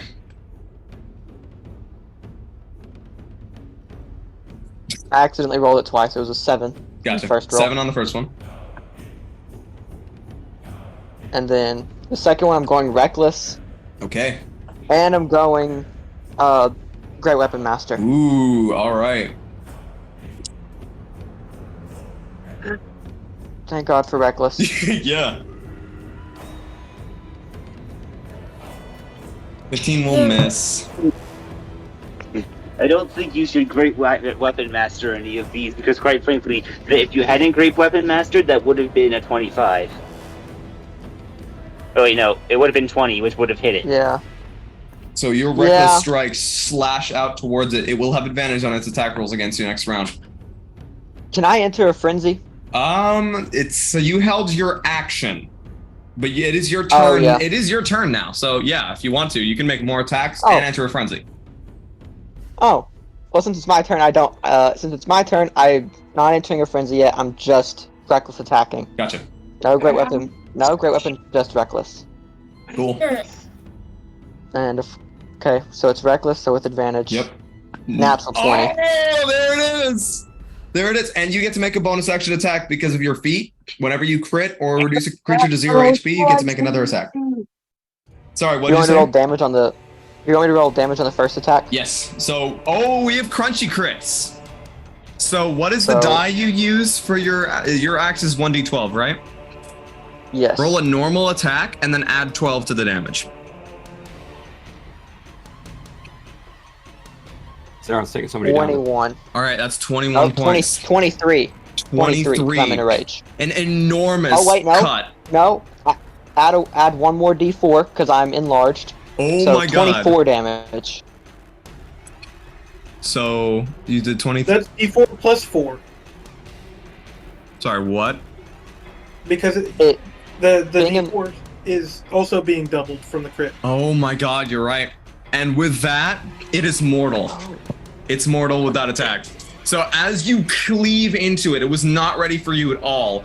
You bury your axe into its shoulder, carving almost completely through the arm and nearly knocking its arm clean off. Second attack. Second It's attack, also you gonna have be 3 reckless. attacks this turn because of your crit. Second attack's also going to be reckless. Awesome. 21 hits. 21. Well, fish for that crit. Okay, we'll take it. We'll take the 21. Oh yeah.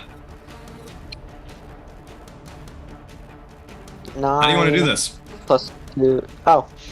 So the first strike, it goes in like right at like the shoulder joint and like carves down into the chest. And after that one connects, I pull the axe back out, flip it, and catch it in the other shoulder and go straight down and make like a V. Ooh. So it's just like in half, but in a V shape. So you carve like a V shape out of each of its shoulders, and it falls to the ground, just blood pouring everywhere out of these 2 cuts. And yeah, you guys are out of combat as that dragon is dead. After it falls, the axe just falls from my hands, and I just fall to the side and go help, and I just like drop, Ooh. just covered in. I'm just covered in blood and acid, like skin peeling and melting. It's the worst sight you've seen. I've looked so far. How I've looked, this is the worst you've seen. Zaroth is looking terrible right now. Okay. Silren and Dane are not frightened anymore, as the dragon's dead. Okay. You guys are out of combat. Did we kill it? Yeah, we Holy killed it. fuck, what the hell? I don't have any healing spells or anything. No. Alright, I'm who's not my injured? character. As she pulls out several red syringes. Deathcap is It's a lot time of for you healing. to take your shot. 28 healing for Zaroth. Zaroth. Alright, who needs healing? It's time for you to get your shots. No, I hate shots. I still need more. I don't like shots. Yeah, well, too bad you're getting some. I have Yep. 16 current HP, but that doesn't matter. I don't like shots. You're getting a double dose. You get 13. Thank you. 13 from... Oh, no, you get 16. Thank you. That's 16 plus 16 there. Love that. Thank you very much. 16 plus 12, so... Yeah.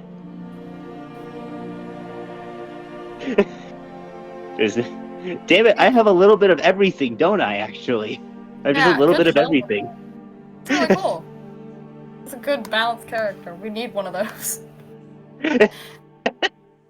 Okay, so who else actually does need healing?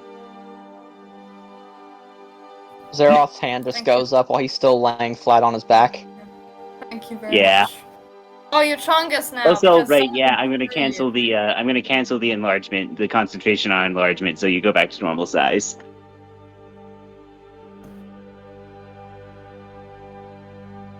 So the next time that happens, What the heck? Toxic thaumaturgy, stop it! Oh my gosh. Oh my god, that's a horrible sound. Where did that come from? it's Godzilla. Godzilla. The soundboard. He made a soundboard. Mm-hmm. Next Why time would that, you send Godzilla? the next time he enlarges, Oh my god. he Yeah. enlarges That's a Zaroth. horrible sound. It's I love that. Zarothzilla.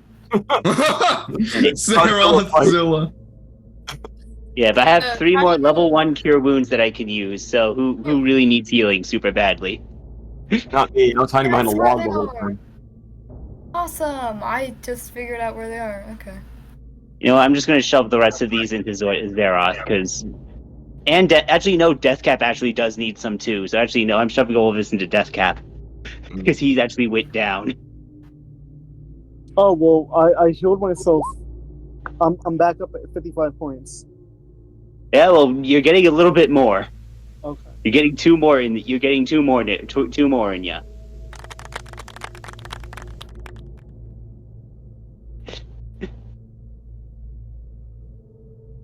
And then last one on Zaroth because we're good.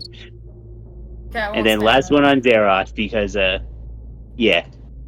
Thank you. Crazy. And that's all my spell slots. Okay. We need a rest now. Now- I don't want us to have another one of these dragon encounters though while we're resting. How did you even get into that? Look around. I interrupted my spell. How much does a dragon weigh? Oh god. Trying to stop- More than 500 pounds. There's not fitting in a bag of holding. Damn it. You can take It's a dragon. Enlarged Zaroth is too big for that. Zarothzilla. Yeah. Well, let's see. Zarothzilla If we is take too a big rest, for I that. can take some time to make a reducement charm and maybe... no, that's not temporary. Reducement serum is temporarily... You know what? I'll just take choice materials from it. That'll work. Yeah. I'll take choice materials and shove it and put them in my bag. There's no use taking the whole thing. A section of skin here, some wing membrane here, take all the claws. See if we can actually salvage the acid gland. That would be very useful. The breath gland. That would be useful. Salvage Oh, that? there we go. Oh, jeez. We Here gotta we go yeah, again. Survival should ask roll. Soren. Oh, we have a chef. It's true. We have a Oh chef, and my we're definitely God. doing a fire now. We're having ourselves some grilled dragon steaks, baby. Oh, this is happening. The Okay. dragon steaks, and honestly, like, asking Silveran's help, because like he probably has the most steady hand of all of us, and would actually probably be very helpful in getting materials. Dragon claws, sections of scales, wing membrane. Can you help me with that, Silveran? Also, Yeah. let's see if we can take one of these like giant tusks, because this will be useful. This will be very useful. I don't know if we can debone a dragon, but it'd be useful to make like dragon bone armor, but that takes time and experience that I don't currently have. Sometimes I'm just thinking about the steak. I'm thinking about the materials. Steak would be great. Dragon steak. Yeah. But like, if I ask Silveran's help, like, could we together take like the materials that I want? Those Yes. being claws, wing membrane, one or both of the little horn things that black dragons have. Mhm. Basically, they're just like a lot of things. Basically. I just Okay. want to take revenge by eating the hell out of this just dragon.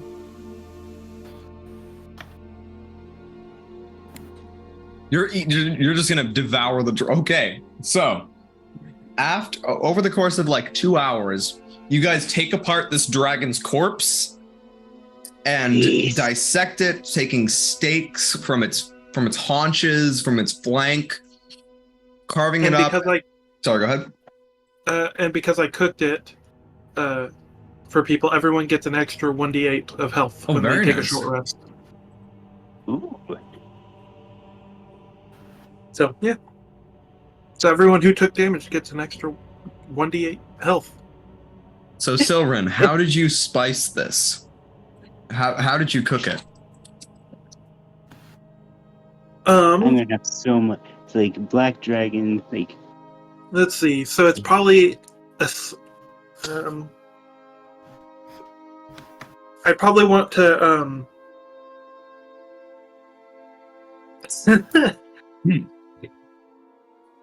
I'm not very good with cooking in real life, but I probably, because I'm making steaks, so then I pull out one of my frying pans, put it over a little makeshift pan baker thing, put a giant slab of steak on it. Because we got a lot of meat, so we can go with giant steaks. Yeah. We're eating the dragon. Yeah, we're eating the dragon. Let's go! It's dead. It's dead. We've harvested materials. Like what I've got so far listed out is black dragon claws, horns, scales, and wing membranes. What's its intelligence score? It's pretty friggin' intelligent. It was speaking Draconic. But it's also dead. And, That's, well, they're not really considered people. they only I eat mean, things they- raw. So. Did you know if it's possible to eat it because of the poison? The blood is poisonous, right? So you had to probably drain it of the Yep. blood first. It isn't Oh, super yeah, duper we'll be able to tasty. get You have to that. rely mainly on the seasonings to make it taste really good. I'll drain the Yeah. blood for you. Oh, Yeah. there you go, yeah. Also, Lots would we be able to successfully salvage the breath weapon gland, or would we have to actually roll for that one? You're gonna have to roll for that. I kind of want that, if only because I want to see if any potions could be made out of that. All right, roll survival with disadvantage. Well, not with disadvantage. It's gonna be hard, but roll survival. If Silveran helped me? Still roll survival. Normal roll. I'm not good with that. but I'm the one that Deathcap wants is it, the okay. so... All right, Deathcap is not harvesting the liver of the acid glands of this dragon. Paddywhack is harvesting the acid glands of this dragon. Deathcap is like, oh, Verida's also everyone's just getting this acid gland, I guess. Oh no, I'm just digging. Oh no, I crushed this thing. Mhm. Yeah, What do no. you need to get what do you need to go to the acid gland? I want to see if it can be used to make potions of some kind. What are you If I can rolling? take What are the you potion- rolling? to get He's it? rolling What do you roll? survival. Survival. Which I rolled extremely poorly at, so Since I'm the one that really wants I was it. gonna say. I was You gonna have no roll it. literally every. Silverin, Maybe everyone's just trying to help, and everyone's shoving each other out of the way. Help! I was gonna pick it out and then sell it to you. Oh, nope. That's everyone's just rolling for this. So Deathcap is just pulling this meat from the dragon so that Silverin can cook it. Meanwhile, Silverin is extracting one of the other glands, and Paddywhack is crushing another one. Yep. And yeah, so yeah, you Ow. do have one, which would probably be enough Yay. for about 2 potions. like some raw meat. Alright, please. so that's a decent amount. Black Dragon breath gland. All right, I'm now sure what- you can get something for that. Jesus Christ. And He's frying that's up in a giant frying one. pan. And that's 1 Black Dragon breath gland. That's 2 horns. And how many toes does this dragon have? For the claws. claws, it had, of the number of claws accessible, I'd say about 12. Yeah.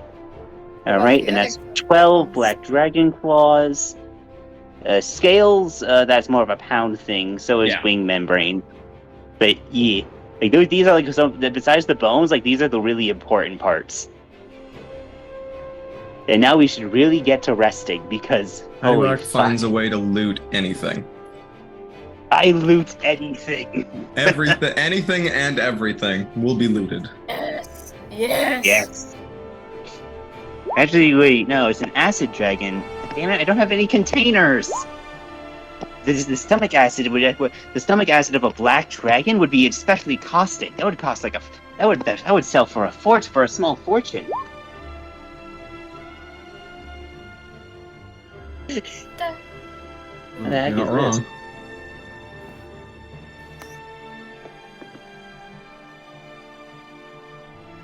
Okay. Why is Grammarly suddenly deciding to do it? Alright. But yeah, that would be more like in pounds and stuff. Basically, I'm just going to say that this fills up the rest of my bag because that's like that's like the easiest way to do it. It fills up the rest of my bag of holding. Gotcha. Yeah. Because like the claws, the horns themselves are probably like 20 pounds each. And then you have the breath gland, which probably, while not weighing a lot, is then you have scales and wing membranes, considering the size of dragon wings. Yeah, this is like big. Like, Yeah, I think we need to rest. I agree with Deathcap. yeah, absolutely. Trauma passing out, yeah. Deathcap is not doing so hot right now. Alright. He's not used to like mangled. No. Definitely not. Yeah. And then, oh right, shit, I also gotta heal up Abel.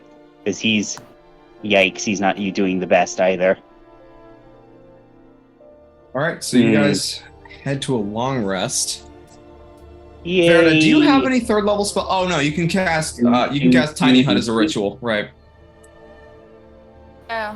So you take 11 minutes, cast Leomund's Tiny Hut. Mm-hmm. Yep. Yeah. I'll take first watch. I didn't do much during the fight, unfortunately.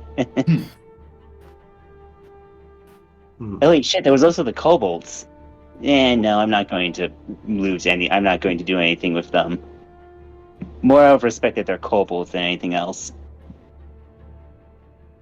Alright. So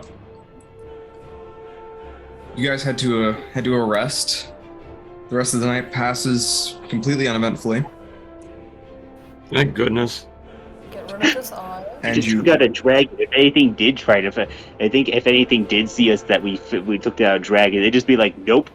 30 Tarasques jump out of the bushes. Everyone roll initiative. Like when you said 30, I was like, oh, come on. 30 Yeah, Tarasques. 30. I don't care whatever it is, 30 anything. 300 dragon wormlings, all the little babies. 330 those little tiny like bat-like things. Oh my god, the Varg wheel. No, please, no, not again. No Vergi. Okay. Came from Yay, Goblins. we took care of the dragon. Oh yeah. Oh those. Oh Sturges. Scourges. The mosquitoes. Yeah.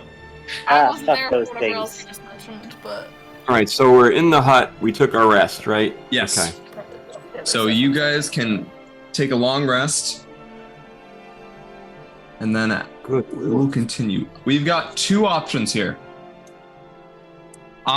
I would really like to provide the best possible experience for the Tower of Fall for you guys, and Yeah. because it's like a major and very, very, very, I don't know how to put this. It's a very, plot point. it's a plot point, and I Right. did not have that prepared at all. go So, back to the we- city. We if- took a hard right here, guys. Oh, very, very much, Go back to definitely. the city. So you don't have to go Yeah. anywhere. This is a game that's open. I'm cool with you guys doing whatever you want, but Yeah. I have like a couple of propositions here. Either we play until you guys reach the Tower of Fall, and then we end there. We end now. Basically, you've decided you're going to the Tower of Fall, right? Yeah. So Well, let I'm me not just- asking you to have like a crazy crazy No, I brain get it. change moment, and I don't want you to retcon that because I don't have it prepared. I would Well- rather prepare that and get it ready for you guys, and then play it next week or the week after that. No, I agree. I mean, look, Yeah. what happened was, if you think about it, like we went into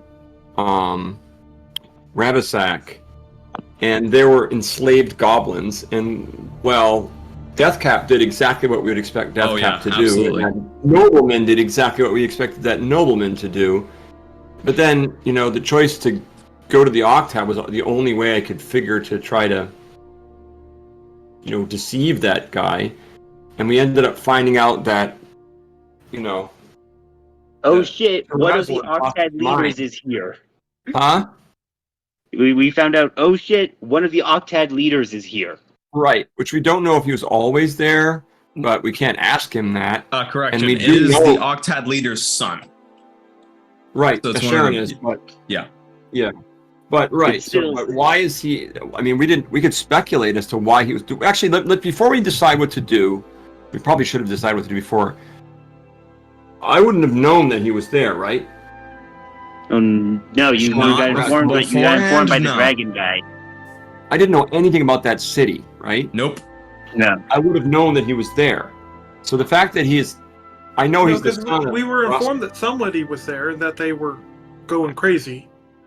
Mhm. Right.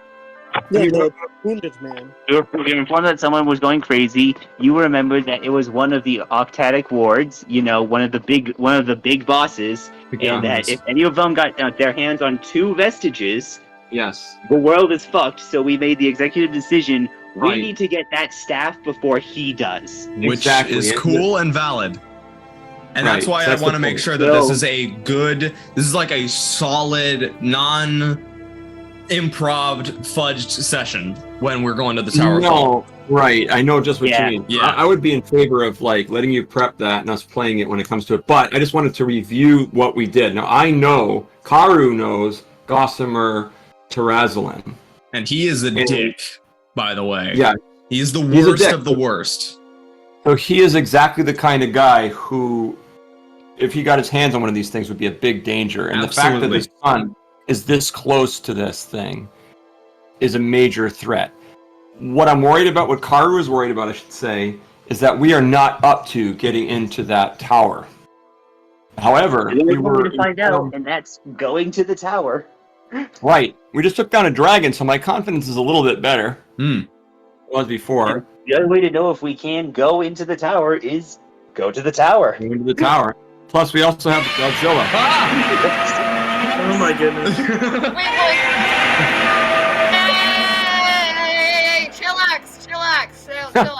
No, Oh, keep yeesh. doing that. It's beautiful, but so Yeah. hurts. I think I will make a pact to not play that sound unless you enlarge Zaroth.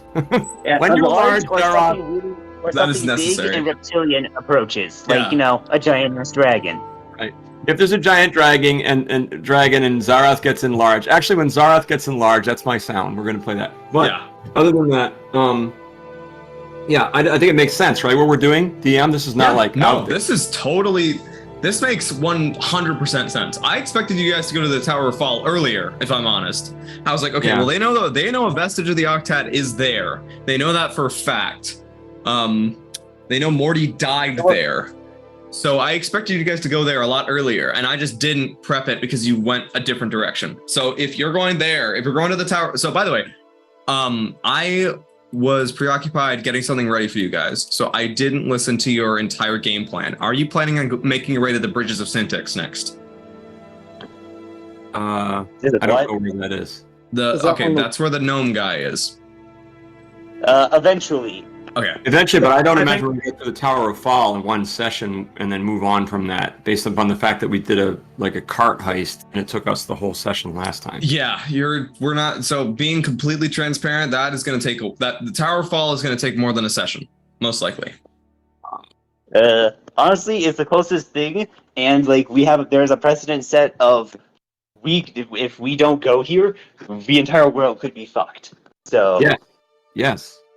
And this Torazolin is going to be on our tail. He knows we're here now. So if they can track us, we're being pursued.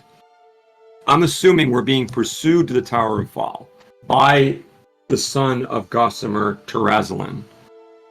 But and so it's better if that vestige is in our hands than their hands. Right. because I'm thinking, and I'm gonna act like a little old country folk. If the son is acting like this, it means that he wants to be on level with dad. So we can't have a power trip in person get their hands on it. Right. Good point. It's to assume he doesn't have an Octadic vestige, or a vestige of the Octad. Right. So if we get this, we prevent a madman from getting it. Yes. You're right. If anything, Mordi would have wanted you of all people to have his vestige. Right. Plus, it gives me an opportunity to actually study an incredibly powerful magic item. Indeed. Otherwise, why would Mordi have told me about it? Advancement. It's just like Patty is old for grabbing powerful magic items. So Mordi only told us issue- this was here and told us to go for it. So I guess we're just doing it. The only issue is we're gonna end up fighting.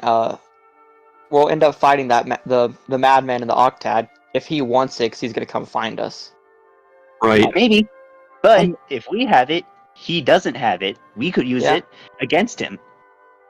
We'll probably have to fight him either way, whether he has it or we have it. It's probably gonna be an easier If easier we battle have if it. we have it than if he has it. I'm gonna look to Karhu. I don't know much about your power system with the mages, but if you were to have the Octad, that makes you one of the top mages. Wouldn't that mean that he would have to stop the attack and listen to you? I don't know that they'd obey, but they would. Let's put it this way: without another Octad, if I could attune to the vestige, which I don't know at my level that I can, if I could attune to it, then he would listen to me because the power would be too great to defy. Any Octad vestige can sort of fend off any other one, but two Octad vestiges in the hand of one would upset the power balance. But they would have to, of course, attune to both of them. But my So question. all in all, it's a net positive for everyone if we have it, and the other guy doesn't. I mean, if I have it, he's not just going to respect me out of respect due to some power structure among the mages. The only thing that speaks within the mages is actual power. If I have this, I mean, they may pretend to, but it's all political posturing. That I got. But if once you have it, wouldn't you be recognized as a member of the Octad? Not until I can attune. Okay. So If I can attune, then they'd have no choice but to recognize me as a member of the Octad. In fact, that's what the definition of the members of the Octad are. People who have attuned to the Octadic. Those things were created by the Sisters of Magics. And so the mages that control them are the Octadic Archwizards. Which makes me very doubtful that I'm going to be able to do anything with this. The best we might be able to do is get this thing and hightail it out of town to keep it out of the hands of these madmen who want to get their hands on it. I don't know what to do. You can keep it away. It's full. Don't worry, I can make another one. Since it'll be in a pocket dimension, it should be pretty much undetectable. We tried that last time with the Cathil, and it didn't want to go in. Right. We'll see. I expect something likely. The Sisters of Magics are not going to be easily thwarted by pocket dimensions, I imagine. We're going to have a very difficult time. I'd like to see them try. I admire your plucky nature, Paddywhack. It's very handy. So, we get you the Octad weapon, and once you have it, we do everything in our power for you to attune to it. Well, we can try. If you can attune, that'll buy us time from his attacks. Because then, once you're a member of the Octad, unless he can covertly attack and kill you the way they killed Mordi, nobody's going to go against you. So we'll be safe for a moment. I guess I'll share my plans then.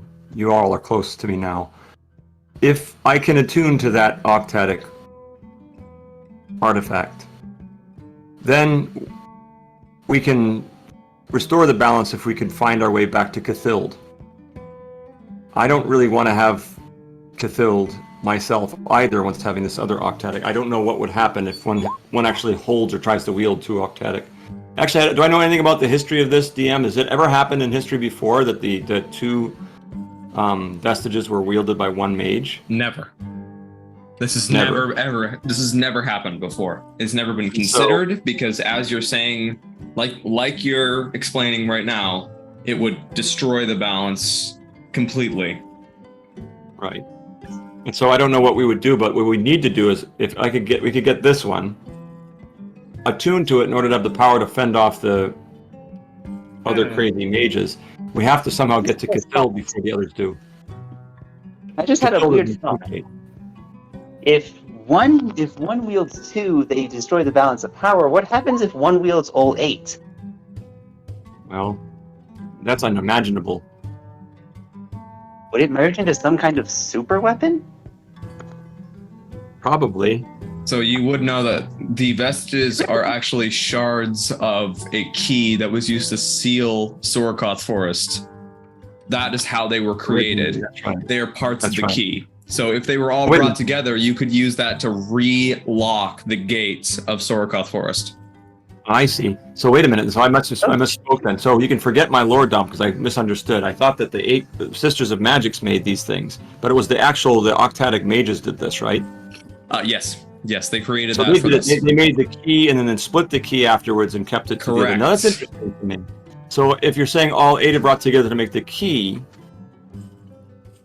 we can basically stop all of this from happening because no more humans are getting out of that weird forest thing. Right. So we want to find all 8 eventually. Collect all 8, I suppose. All right. Or at least convince all 8 Octads to at least be brought to one location. All we'd need were 2. If I were able to attune to this staff as well as get it Cathild, then I'd have the power that was needed to convince, quote unquote, the rest of the Octadic Archmages to cooperate. However, I don't necessarily trust myself looking at the arm that's infested with the Solstice Eater's spirit. When you look at it, that's when I'm going to go ahead and be like, or we could complete the coalescence prophecy. Yes. Mm. Indeed. Oh, either way, the staff is safer in our hands than anyone else's. I think at least the staff we can be safe about. We're probably right to be able to get our hands on that. Although I don't know. So, to the Tower of Fall. Fall, whatever. Do you guys want to continue to the shore? Zaroth has to go for the night. Yeah, I gotta head out. Peace out, y'all. All right. Have a great All night. right, yeah, so We'll end See there. y'all. We'll end See there. y'all That next works. week. Okay. Just the before tower we go, actually, Zaroth, you can head out if you like. I will be posting an update if it actually happens. Okay, this week it's gonna be completely packed for me. I am gonna be doing a lot of stuff in the mornings, and it's gonna be some pretty draining shit just this week specifically. And then I've got it's gonna be very, very, very busy. So I'm not entirely certain how much I'm going to be able to prep for this. So I'm considering... Do you want to take a week off? I'm considering taking a week off for this week and this Sunday not playing, just so then I can take all of the week after next just to fully prepare this and make sure that it is the optimal session for you guys. Also take just a very little bit to recharge to be perfectly ready for this, because this is again, like I mentioned before, this is a big story beat and it's going to be a lot. So yeah, so Very exciting. if you need 2 weeks, you need 2 weeks. That's completely fine. You've been DMing for like several months straight now without a break. You deserve that's it. true. Well, thank you so much, man. Remember, I should say you gave a break though. Thank you, Patty Whack, for the Fendelver campaign. So we remember that. Bend That was over, but yeah, like that you've was been pretty going, recent. Like 2 months without a break, like yeah, you deserve it. Thank Maybe you, one man. of us could DM like a one shot or something. Not If me. you want I to- already DM'd twice. It's up to you. If you guys want to run a one shot, you can. I'm not going to make anyone do that. I'm not going to force you to do one. If you feel like you want to do some D&D it's just this weekend or next weekend that I need to take off so I can prep for the week after that. So we take a weekend break. If you wanted to do a one shot for that, like I said, I really want to make sure that this is a well prepared and really high quality session when we go to do the tower. You need a break. You need a break. Like you do really good for us, and Thank you so much. You need that. If you need that to just make sure that we have the best playing experience possible. Fuck yeah. That's what I'm Yeah, thinking. baby. Man. That's what I'm thinking. I Sounds good to appreciate me. that. I appreciate that. So if you guys All want right, to, if you everybody. guys want to run a session like that, you can talk about that. I'm probably not gonna be playing this weekend. If we do have a one shot at that point, I'm just gonna take some time and try to get some prep in if I can.